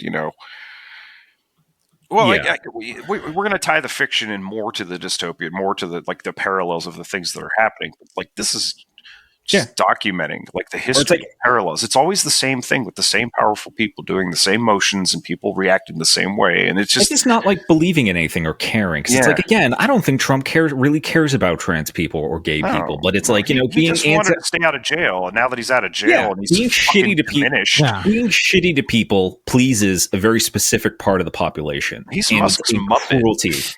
Cruelty to like migrants and like sending people to fucking Guantanamo fucking Bay. And it's like, turns out sending people to the concentration camp pleases not even a large part of the population, but like enough where it's like he could feel like he has a base. Loud enough to seem like a lot. Yeah, and it's like we haven't invaded Greenland yet. But it's kind of like that where it's like, well, maybe if I gear up for like an invasion of another sovereign nation. Well, even closer to home, what I'm terrified of is when they start coming for protests the way they came in Russia, when they start jailing people for protests, when they start, conscripting people for protests. I'm just waiting. Prison sentences, American gulags, because those prisons that they're opening up for the migrants, they're going to fill them with whoever they can, and if it starts being political dissidents, I'm worried. For, like Musk and his like fucking goon squad around him, like standing on the steps of the fucking Lincoln Memorial. You know what I mean? Oh, yeah. Just gunning down protesters, thinking he has like a fucking green light to do this. So do you wanna hear about how the protests went? Like actually they went great, I guess. The way you're talking, it seems like they went really. Everything worked out good over there, right? Yeah. Yes. Very optimistic. They all lived happily story. ever after. Yeah. So at some point, we stopped where like Georgia invasion was pulling great, and then at some point the financial crisis happens, and then several years you don't have money to do much, right? And then sometime by 2013, things are not growing too bad, but like you don't have any real opposition anymore because anyone who was still coming to the Strategy 31 is just at that point got freaking tired, and the Russian marches are kind of more under control. But at that point, Navalny kind of figured, well, okay, Putin has this very easy get out of jail free card, no pun intended. Like whenever he needs to solidify his support, he just invades. And like I cannot invade. I cannot get the Russian nationalists to my side, so I gotta go for a different war crisis. That's so fucking disgusting. Yes, that's awful. Yes, and that's so I play Civ 5. I mean, that's what Trump's trying to do now, offering for the United States to occupy Gaza. That's what he wants to do. This is the part that Which Gaza? The Gaza in Morocco where the condoms were going, or like the Gaza that they thought the condoms were going to for $50 million? It doesn't matter to them. Yeah, like I hate these people. This is the one that's like, again, this is the spookiest shit for me because it's like, oh, this is just the same thing. Yeah, like this is gearing up to be the same thing. I don't know. Very wary anytime they talk about bombing somebody or getting in a fight with somebody, or because that's all they're doing is they're deflecting so they can keep power. And Trump's not good at it though, because it's like well, this is the you process want to invade of Canada, you want to invade Greenland, and everyone's like, what? No. Yeah, we're like, how about the eggs thing? How about food? Remember how the about eggs medical thing? care? Yeah, no, I mean, and to give Musk, Jesus, like to put his grubby little mitts on the fucking levers of like the IRS and shit. What are you doing? I hope I get my tax returns. Nothing fucking matters. Nothing matters. Anyway, I'm sorry. Everything is true. Everything is permitted. What are we doing? Yeah, I'm sorry. With this crackdown on protests, people are still at the same time experiencing, egg-related issues and supply chain-related issues and inflation and the same sorts of pressures that we're all in the cooking pot with now, right? Yeah. Well, yes. So almost. So it's Russia kind of weathered the financial crisis better just because it was less integrated into the world economy. So it wasn't doing great, but it didn't fall as much. And then at the same time, Navalny decides, okay, I got to change the target audience. I got to go for the middle class. So clean the language. And in fact, by the way, I don't know. I think he genuinely went through transformation in prison eventually. He came for support for the civil rights movement, and even during the Black Lives Matter protests, he apparently supported Black Lives Matter, which is that's strange coming from a guy given the shit that we said before. But who knows? Maybe he went through a transformation, or maybe he still thought that it was the politically prudent thing to do. I don't know. Just not the black people in Georgia, I guess, right? Isn't that just not the black people in America, Georgia? Well, that's kind of when he got onto everybody's radar over here. Yeah. Most people weren't paying attention. Yes. Yeah. So his idea was, okay, middle class reacts to different stuff. You cannot just call people rodents and get your focus groups react positively. So you got to go for something else. And the idea was you shouldn't really talk about this big things beyond what's impacting people's pockets. And what impacts them is corruption, theft in the government. Yeah, I remember he came on my radar when he did that expose with the drone camera footage on all the dachas, and he's saying this is where your money's getting spent, and he's showing the people. It was striking a real populist note. Interesting. Yes. All right. Yes, and it's sort of why I sometimes don't like when people talk about the Doge. Is it really effective? Is it this? They're doging through a lot of stuff right now, but the problem is not even effectiveness. And I understand that they are trying to play a political game of kind of getting people on the side of this is easy to protest against, not protest, but vote against. You can vote against mismanagement of finances when there is a much bigger thing. There is a coup going on. It's scary to go against a coup. It's very scary to go against the coup, right? And so he decided to go for this motto: thieves and scoundrels. Everyone around Putin are thieves and scoundrels, not fascists. Sorry, thieves and scoundrels. And I mean, it was a very successful multimedia project. And by the way, I mean, they were not lying. I mean, they were revealing the real instances of corruption. And by the way, some of my Ukrainian buddies said, well, we'll look at this in a little bit more negative light, because the more Putin and his goons steal, the less they have money to throw at us in the form of bombs. Like, why are you fighting against corruption within this? Like, yes, please, we welcome it. Welcome. Absolutely destroy your military, please. Like, your perspective, of course, changes when you're on the receiving end. And there was also another thing that they kind of, I don't think they will ever get over in his regards, is because, like, after Crimea was captured, so Putin just had this very successful mass media campaign of, Krim nash, Crimea is ours. It became almost like a noun. And it really was stealing people from seemingly liberal spaces all the way into the national chauvinism. And then Navalny didn't support it. But when somebody reporters asked him, so what would you do with Crimea if you become the president? He said, it's not a sandwich. You cannot give it back. And since then, his nickname became not a sandwich among the Ukrainians. And I don't think they ever got over that. They were like, okay, it doesn't matter if you're led by liberals or the communists or the right wingers, no matter what color, if people still gonna invade me. Why do I care what flag under? So that's, I don't think this is gonna heal fast. It's a big gap. Now again, I want to say I would still rather have him than the tallest man in Russia in charge.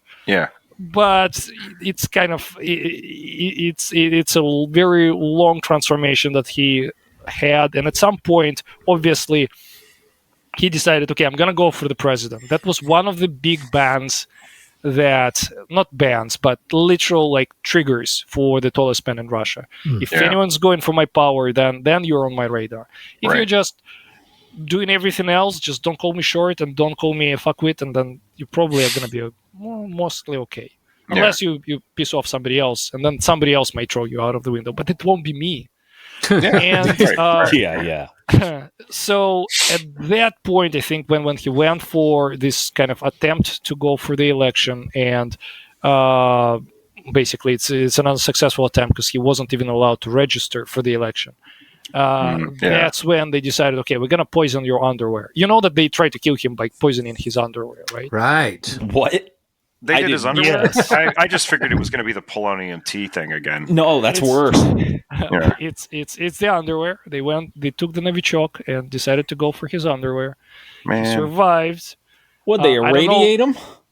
Well, no, polonium. So Novichok is a nerve gas. It's a nerve component that you touch. It works on skin contact. Oh, but through taint. Oh, God. Yes. So they went for the underwear, and he somehow survived. I don't know what it speaks about his balls. There's a lot of jokes that try themselves. Eggs of steel. Yes. You see, we have connected it to the eggs. It's always thinking about inflation. Brought to you by Walmart. And so.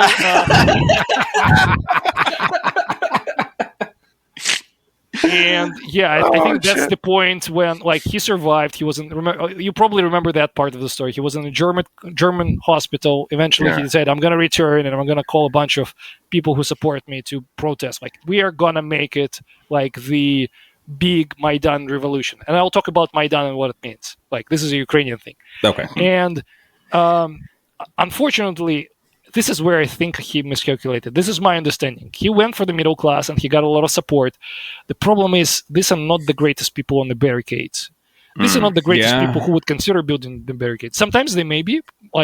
We'll see. But in Russia, basically, lots of people gathered, and there is a video where they were even helping the cops that arrested them to push their truck out of snow. They were helping the cops to transport themselves to a police station. Come on. Yeah. And nobody was forcing them. That feels like the same vibes of the Democrats trying to get into a building, and it's just somewhere random schmo security guard, and it's one guy. Yeah. Or they replaced the push sign with the pull sign. Yeah, that's some pretty weak shit. Yeah.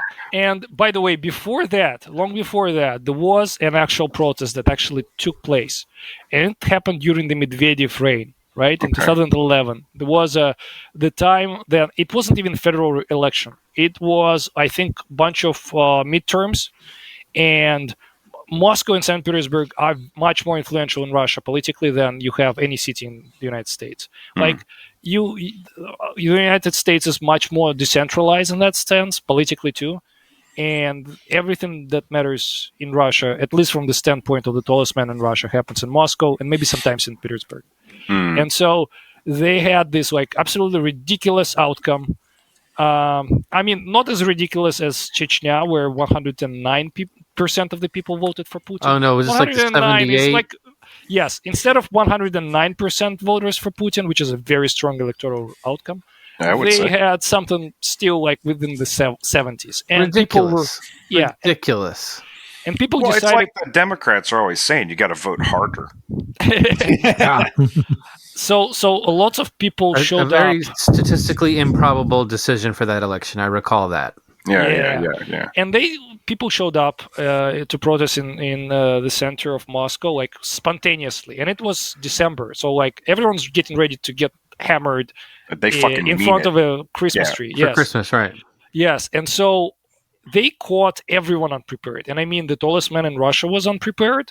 Like, there was no police to stop them. And also, at the same time, the actual non-systemic opposition were not ready, right? They were all traveling. They were like, let's go to Bali, or let's travel to Turkey, to the beaches. And like, all of a sudden, oh, shit, I got to go back. And it was, here's where the disaster struck. So Russian people are not great at self-organization. And they were waiting for a charismatic leader to take them to Kremlin. Everyone was like, let's go to Kremlin. Who's going to lead us? And this is where the tallest man in Russia kind of decided to move faster. He called some of his friends from the like systemic opposition, like the people who were in Moscow and not drunk. Right. He calls them and he's like, guys, you got to show up there and you got to like talk to the protesters in their support. They're like, no. I don't want to go out the window. No. Just listen. I'm not throwing you out of the window. In fact, you're going to be the last person I'm going to throw out of the window if you do this. Can you please go there and talk to them in their support against me? They're like, okay, this is really weird, but I'll do this for you. And obviously, everyone who was listening to this, people showing up, were like, this is bullshit. Like, what is this? Like, I'm not gonna listen to this schmuck talking to me about how we shouldn't change the power. We need to influence the power. That was a quote, by the way. We shouldn't change the power. We need to influence it. Work within the system. Yeah, I get it. Change it from within. He sent a bunch of stooges over there to kind of like just let it fizzle out. Yeah, and so they didn't actually succeed at fizzling it out, but essentially people didn't go to storm Kremlin. That's all. Right. They just needed to buy time. Right. Eventually, all of these people in Hawaiian shirts come back from their holidays. The opposition leaders are saying, "Okay, we're gonna do another one. We're gonna do another one." But it's cold in Moscow by their standards. I'm from a region that thinks that they were all just weak and decadent. Anyways, they have decided to postpone it until after the holidays so that everybody gets a chance to fall asleep in their Olivier salad. And so, which is a stupid decision because everything exactly fizzled out. People still showed up next time. But the next time they did, the police also showed up, and the police were prepared. They knew they couldn't just crush people randomly because it was still a big protest. These were like dozens of thousands of people, possibly hundreds. And they decided, no, it's fine. We're going to install some metal detectors, only 2 of them for the entire crowd. And so, of course, it created this, clash of police versus people who were saying, this is bullshit, just let us in. Perfect bottleneck. Yeah. And I mean, okay, so it was pretty mild compared to lots of I feel like French people should show the world how to protest. Like somebody sneezes in the parliament and they set half of Paris ablaze. Homie, there's a guy who welded like trolley wheels onto a grill so he could move a trolley, like his grill along a trolley to cook for people protesting. Yeah, along the tram line in the street. That's pro shit. Or like the the firefighters who would wear all of like their like fire protective gear and light themselves on fire and just set themselves on fire. Wow. And charge the police. Yeah. I'm swooning. Hug of death. That's wonderful. So basically, this were not these people. These were the middle class again, for the most part. I mean, people who had white balloons as a symbol of that protest. So anyway, so it didn't do really that much damage. But then Putin and his goons had a very good plan. I mean, you gotta respect how sadistically effective it was. They decided we're not gonna go for the opposition leaders because they have lawyers, they have connections, their names are known outside of Russia, right? We're gonna go for random nobodies, and I mean like absolutely random people who maybe weren't even in the very heat of it. We just can't recognize them, and that's it. And that siphoned the energy out of the protest because lots of people in Russia decided, oh shit, if I go there, nobody's gonna stand for me because I'm just a random nobody. Yeah, they'll just take anybody now. Yes.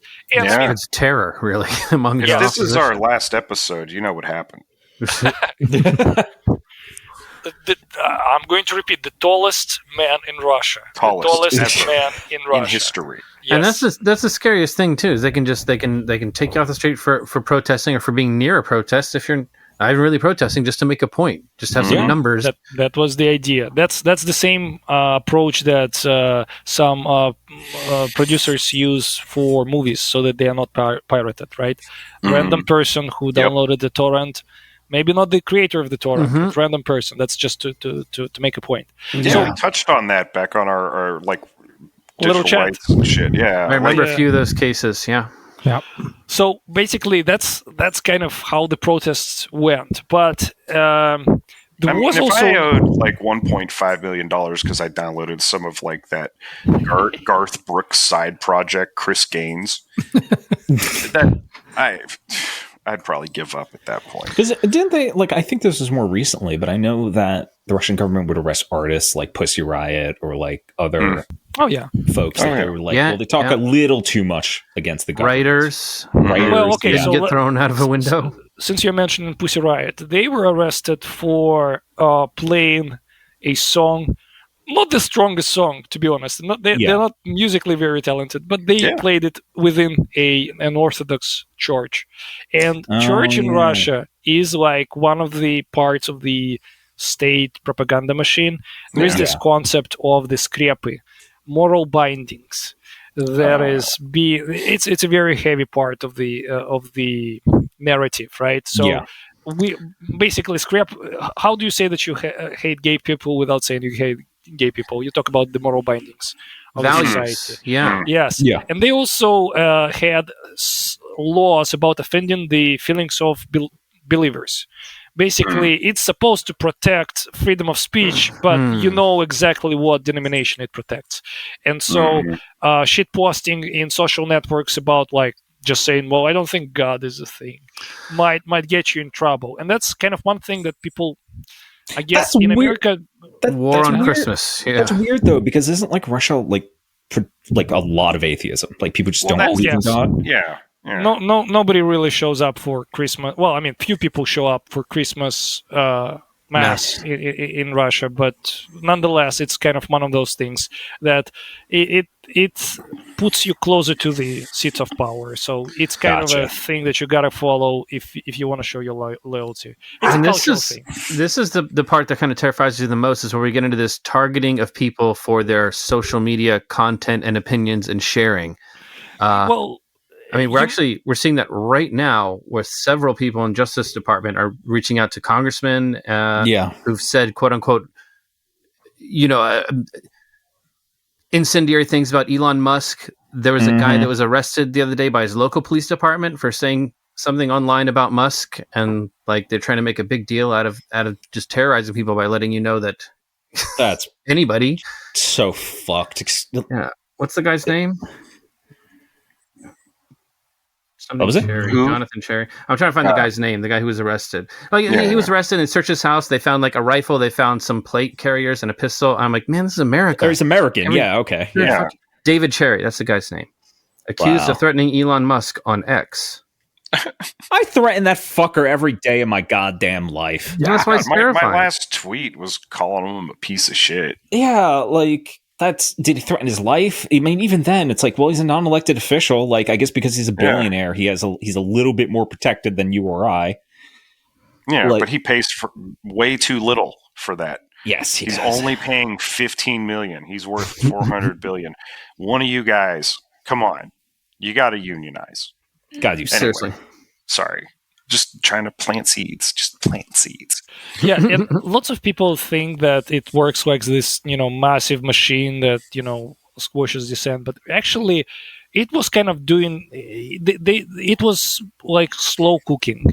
In the FBR, FSB. FBR is the Russian word for FBI. FSB, anyways, right? FSB has this. They have different centers for different functions, and one of them is the new one, relatively new, created under Putin, is Center E, anti-extremism. E stands for extremism.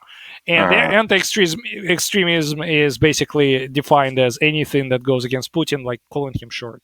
And God, but he's so tall. He is so tall. If someone were to call him short, yes. Not us. He doesn't play basketball because it's below him, and so of course. No, literally, the hoop is below him. He's that tall. He's just dropping the ball. He plays horse ball, where you train the horse to shoot the basketball. It's horse. Putin, he's so manly and dreamy. Each one of his testicles is like Russian bear. Now I cannot unsee it. So that's a weird, detour toward like what really made it work is that the Center E basically was created just to fight this extremism, but at some point they ran out of actual active opposition to fight. That's what people miss. Like, they think that there will be like Gestapo that's, just knocking on people's door, but for the most part, there will be just a bunch of kind of mediocrities that weren't fired. You get rid of all the capable officers, right, under the new director, and then you have all of these mediocrities put into the center, and they all need to get promotions at some point. Yeah. How do you get promotions when you have absolutely nothing to do? Like, you chase people who say, like, go on Twitter and say, Elon Musk, fuck you, and they're like, well, I mean, you don't have to chase somebody. It's easy to track. It's the essence of the crime is right here in the tweet. That's all, right? Well, I know they were scraping the barrel when they invaded Ukraine the recent time, and they arrested. I heard like a story because this I felt really bad for. Is they arrested a guy because they're like, oh, he's Ukrainian sympathizer, blah blah blah. Because the game Stalker, right? Yeah, Ukrainian game. I love Stalker. It's a lot of fun for me. They arrested a guy who was a cosplayer of Stalker. And they're like, yeah, this is pro-Ukrainian symbols. It's an organization. And it was one of the fictitious factions from the game. It was Flag. And it's like, it's like, that's another one that hits close to home, seriously. Yeah, like you guys are just scraping the barrel, When are they going to come from a Metal Gear cosplay, goddammit? Yeah, when Stalker 2 came out, one guy on Reddit was like, well, because you can't get Stalker 2 in Russia because it's considered Ukrainian propaganda. And he's like, well, it first came out like the day of, and the dude's like, well, I guess I'm going to prison, lol, because he figured out how to download it from Russia. And then silence, yeah. First they came for the cosplayers, and I did nothing because I was not a cosplayer. It's shit like that, where it's like, you guys don't call me out like that, dog. Like they have to scrape. I respect that that's a lot of work, and I they're coming for us because it's like that's what it is. Where it's like you have to scrape the barrel, we need quotas. We need to find people who can we go after. If this is the last episode of this podcast, just know I love you all. It's like we'll also know that you weren't arrested for cosplaying. Like that was that's what it is, right? No. So another way they also kind of sucked in the energy from all this protests and opposition was in Russia you don't always need to arrest people. So Russian army is kind of a punishment in itself, just serving there. Yeah, that checks out. Like, and Russia has universal conscription, right? And if somebody's a student, so it's conscription age. Somebody's a student, you kick them out of college, conscript them because there are some exceptions for students. You just force them out of college.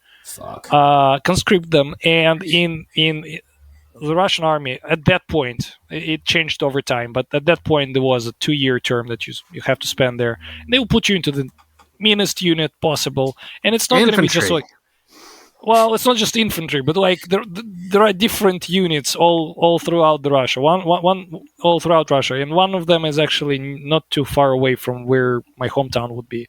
And like there are places where they just send all of the like worst people, and there is even this concept Dedovshchina, which means the reign of the grandpas. Grandpa is a nickname for people who have served longer than you, basically sergeants, and it doesn't actually teach you discipline or any military skill. It's just about like basically doing whatever they want with you as just human meat. Even before war, it was bad. With war, they can just nullify you. Nullify is another term for just killing. Basically, not literal. I mean, they can kill you literally, or they can send you into the assault units, where you will be killed naturally. And so, there is all of this, variety of ways that serving in the army can be used as just a way of, well, how do we put you in prison without putting you in prison? We talked a little bit about this in our Wagner episode when we had the PMC discussion. Yeah, I can see that coming here in a vague sense, only because in America right now there's no one's joining the military, no one's joining any of the armed forces, no one's becoming prison guards.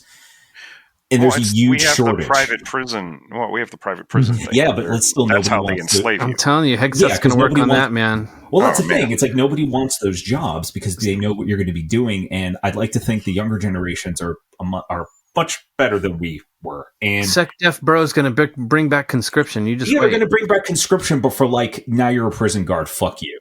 Actually, I read that vice versa. The recruitment record was set in January. So I think just some people who didn't go to the military because it was too woke decided they actually like it. Well, whatever is the opposite. Funny, just the appearance of them going quote unquote not woke boosted some interesting. Interesting. Like, people don't double down on that. They're going to sell so many F-150s. We're definitely reaching the point where it's like for a great deal of America's history, it has been like right-wing kook militias. I'm not going to say that it's going to be left-wing kook militias or that we will be a part of that. However, we are entering a world where things will shift. Oh yeah, absolutely.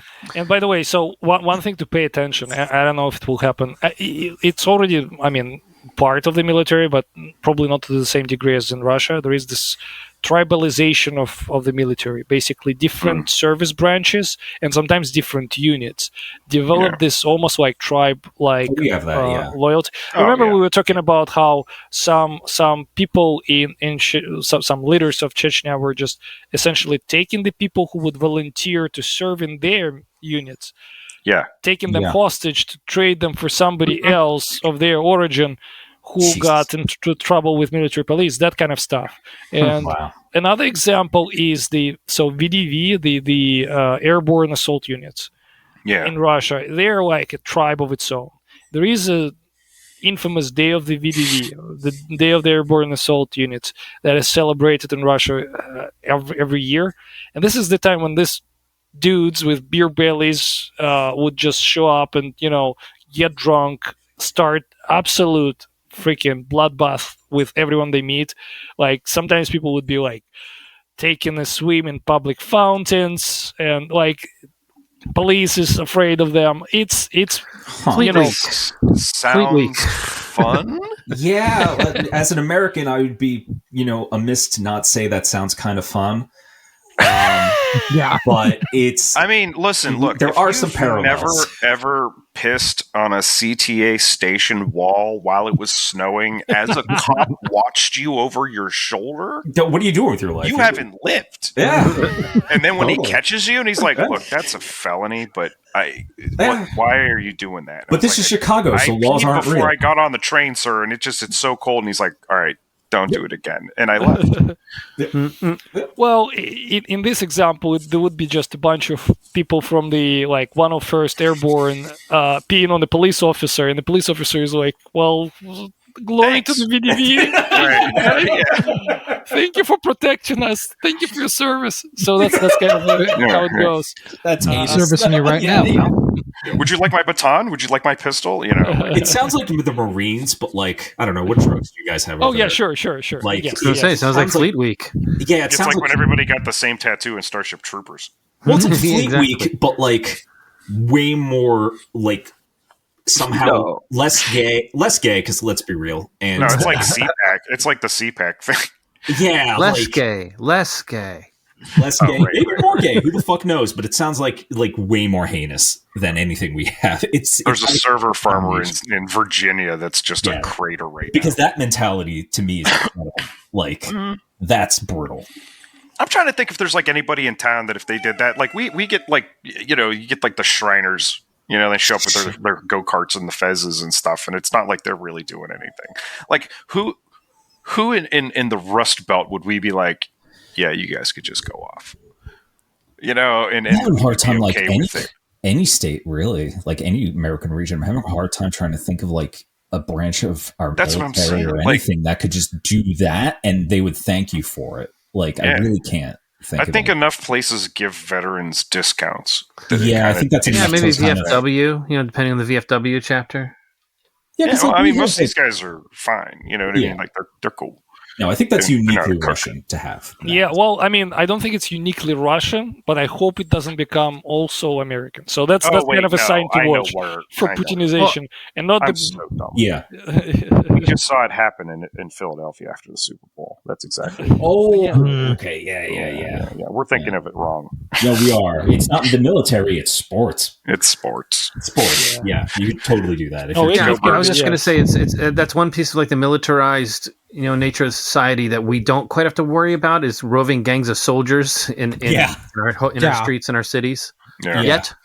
Yes. Yeah, and by the way, there's a lot of stories, and I'll share them with you later about like some units steal tanks from each other, like capture each other hostage. It went really bad during the war in Ukraine. Yeah. Oh yeah, the Wagners were very infamous for stealing little tanks, etc. Okay, yeah. That sounds like it could be like a single season comedy. Imagine if you have to fight your own military. Right? Yeah. Like, that's incredible. Like the Civil War? Well, yeah. Oh, fucking shit, guys. One more thing. I promise to talk to you about vodka. So this conversation won't be actually complete without talking about the. Put a cherry on top of it. Let's hear about some vodka. Yes. So it's first of all, there is such a thing, and you all are familiar with it from your economics class. I'm sure American education did well. So it's called excise tax. Basically, whenever you sell a bottle of vodka, the government takes a chunk of that money to itself, right? Yeah. Sin tax. Yes. And so basically, vodka is one good that really ruined the Soviet Union. Remember that there was a prohibition period during the Gorbachev era? They canceled because they figured like the productivity is so low, people were drunk all the time. Let's stop selling vodka. And people just didn't stop drinking. It just meant that of course the government wasn't getting its budget filled. Yeah. And the quality dropped. Yeah, instead of drinking vodka, you're going to drink like turpentine. Yeah. That's what they did, and there is even a joke. Okay, I gotta give you a really fucked up joke. Please, let's do it. So Russian alcoholic dad, comes home, and his son asks him, "Daddy, I heard that vodka just got more expensive. Does it mean that you're gonna drink less?" And he says, "No, Sonny, it means that you're gonna eat less." This is kind of like Elon Musk mentality. Yeah. Right? And one of the things about this is it's actually a great mean of social control. Oh yeah. Like it's obviously it doesn't work maybe the same way for the middle class, but middle class in Russia is a very small thing. And again, another thing that's okay. I'm gonna leave on. We're getting smaller every day. That's what we like to say. But the positive here is that in America the middle class is bigger, and also you don't have quite as much of a drinking culture. Again, I know it comes very weird from a guy who lives in Chicago and you're all from the Midwest, or most of you, and some people are from, New Jersey, and it just doesn't, we drink, but no, hold on, you drink. These people consume. It's different. It's different culture, right? Yeah. So I think it's a part of every meal. When I was younger, we had a buddy who worked at this Russian restaurant downtown Maxim, and we'd get the private room back for our birthdays, like real special, because we're poor, but they gave it to us at a good rate because no one's using it on our birthdays. And I just loved it because every time we would go in there was a vodka glass with the place setting. A crystal cut vodka glass with a place setting. I love it. An ice cold bottle of vodka at each end of the table. I could do that drinking culture. I love vodka. Well, hold on. But what you're describing is a different culture, though. You're describing the elevated, this is a restaurant. Like usually the drinking culture of the working poor or unworking poor, the underclass, right? Is just basically. You have your cheapest possible vodka that is, kind of... I still love it. Yeah, I know. So the cheapest coming in a plastic bottle, literally. Yeah. Doubles as a cleaner. Yes. Me all through college. People don't really use it even with a meal very often. Very often it's just smell a sausage and just finish your vodka. That's kind of the culture there. And this is... These folks... who are really deep into that culture. Let's call them alcoholics. Yeah, you're drinking to annihilation. Yeah. Yes. Yeah. Goddamn, what a term. They lately have become very good manpower source for the Russian military. Because remember, we established there is a manpower market. There is a big money offering for people who basically sign in with the military. Signing bonus, Yeah, and so. Basically, you're most likely not the person who knows just how brutal the war is. You're also the person, probably not the smartest person in the first place, right? I mean, to drink into annihilation, you have already probably sacrificed some of the brain cells just by doing it. Right. And very often, these are people that don't have really anything going for them. Yeah. So very often, lately, the problem was that they recruit these 60-year-old dudes who cannot even run 100 meters. Jesus. It's just one-way street, right? It's just you go there. We need you to stay alive, so they spend at least one FPV drone on you. That's what we need. That's You are meat. Yes, you are meat. That's why they call them. You are well-cured, pickled, and vodka meat that we eat some bullets. Real quick. Yeah, exactly. Now I'm torn. Do I work out or do I stay a piece of shit so that I will be less useful when they force me into some sort of patrol? Put you into the piece of shit battalion? Yeah. Yeah. I'll see you there, buddy. They can sign me on for a bag of chips. You'll be guarding the re-education camp. Right. It's fascinating too, because it's that would be our families basically, where it's if our culture, because America's a little different because it's we're all different types of cultures thrown into one, but we're still all poor. We're all from poor we don't people. have a vodka culture. We have a White Claw culture and Four Loko culture. And OE culture and a St. Ides culture and a Mickey's culture. It's just a chemical culture over here. Basically. It's because it's you're not drinking for pleasure. You're drinking to numb the pain of existence because everything sucks. Or you're a straight person who's on a dozen different drugs, but those are prescribed. You know what I mean? Thing. We're a little bit more subtle with it, or even just distraction. I'm going to throw it again. Subtle. Don't fuck with our pills. Yeah, exactly. Yeah, we just get real sensitive if you call it out. That's all. Yeah. Oh, God. I don't know. The only thing I remember is there was a Russian professor I had in Chicago who explained to me that you've been drinking shit vodka your entire fucking life. If you can taste the vodka, you fucked up. And I was like... I can confirm that. Yeah, that changed everything for me. Now I'm an asshole. I don't drink vodka, but when it comes up, I'll be I need the most flavorless. It needs to be ethereal. I don't know, man. I think $8 vodka from behind the counter of a liquor store still. I love vodka, but there's a special place in my heart for shitty vodka. We had the stuff that you get from a post exchange. My uncle hooked it up for our wedding, so we had these big plastic bottles of just rebottled other vodka. they slap these labels on it that has like an eagle and a tank and an F-15 explosion and shit. I can't remember what they're called. I should have kept one of the bottles. It made me so happy. But it was good. It was like I could hang. Don't they make like I forget. This is my knowledge I'm about to say comes from a fucking video game, so I don't know how accurate this is. But don't they make like a bottle of vodka for like each president of like because the list is so long in Russia? Probably. No clue. I don't remember. They do have some that are like featuring litters, right? But I like need an to. addition. Yeah. They add a new brand, but it's again, it's the same company probably that's just churning them out. Yeah. Marketing. Oh yeah. But again, this is different types would be drunk by different classes, obviously, right? And vodka is a drink mostly for the lower classes because upper classes like to go more on bigger flavor expeditions. They still get drunk, but it's sure. They'll have. They don't know what a bartender is. They have a mixologist, and they deserve to be slapped back. Oh, by the way, cocktails are absolutely not accepted. Like if you're doing cocktails in Russia, you're one of them effeminate, decadent, blah blah blah. Right? Sure. That's here, it's just if it's sweet. There, it's like if you put an olive in that vodka, I will slap the shit out of you. That's an interesting point you bring up of how much like machismo permeates a lot of things. It's pretty bad.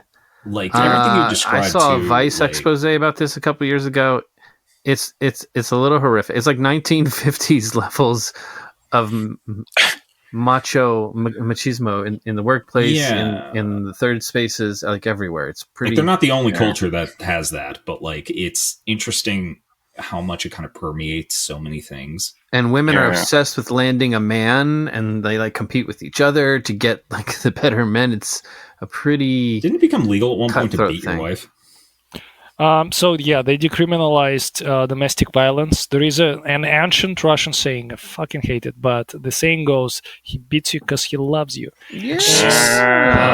And they decided this here too. Yeah, but they decided to go back to the roots and actually decriminalized it. And I mean, if he beats you and you stab him back, or if he stabs you, like the killer will go to jail, but beating is okay.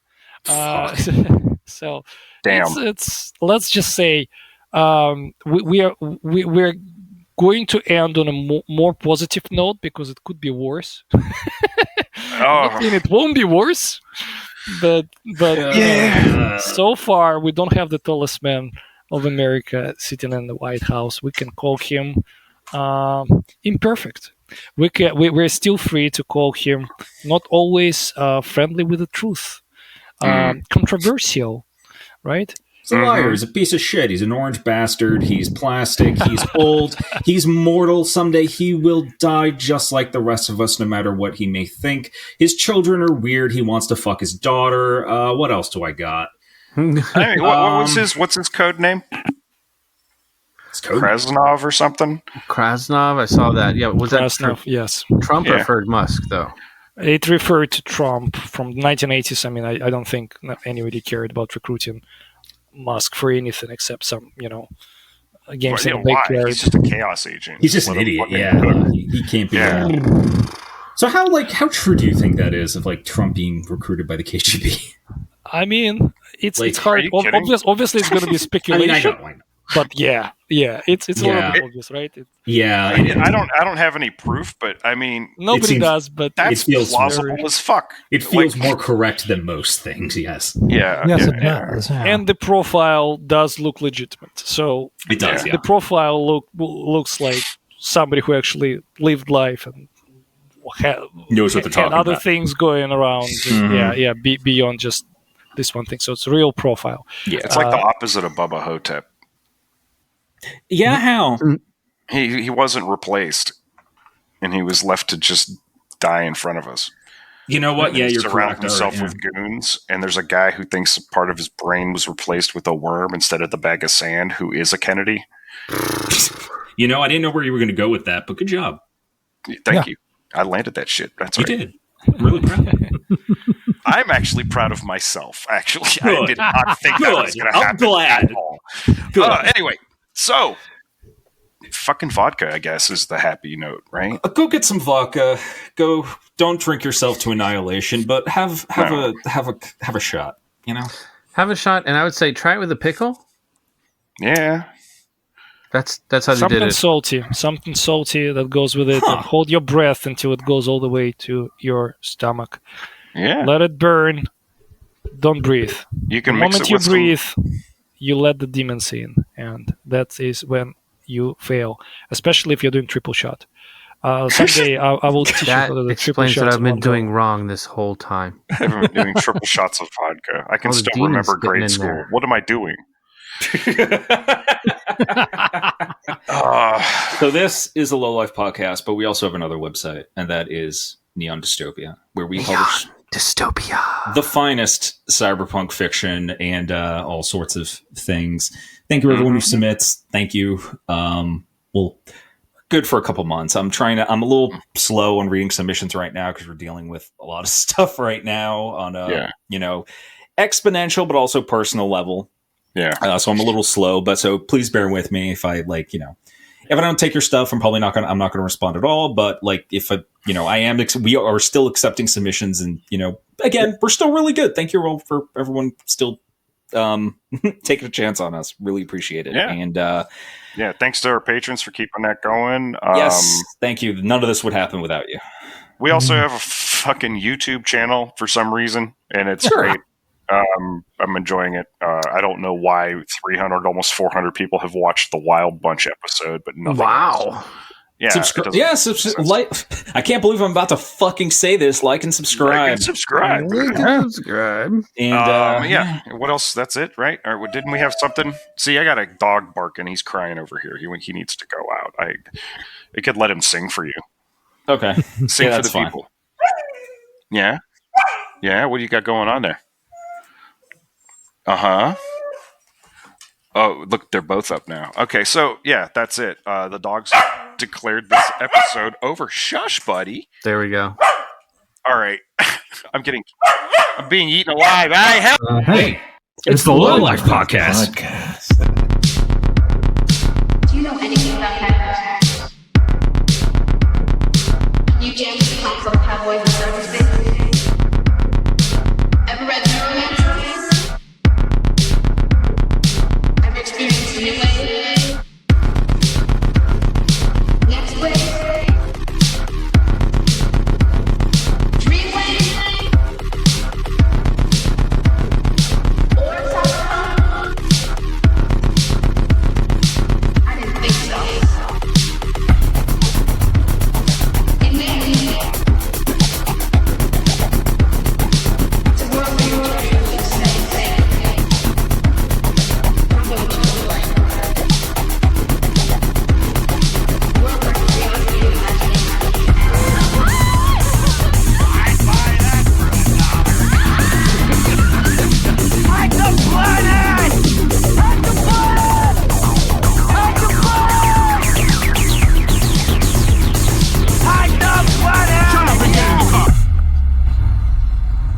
Go away, Baton!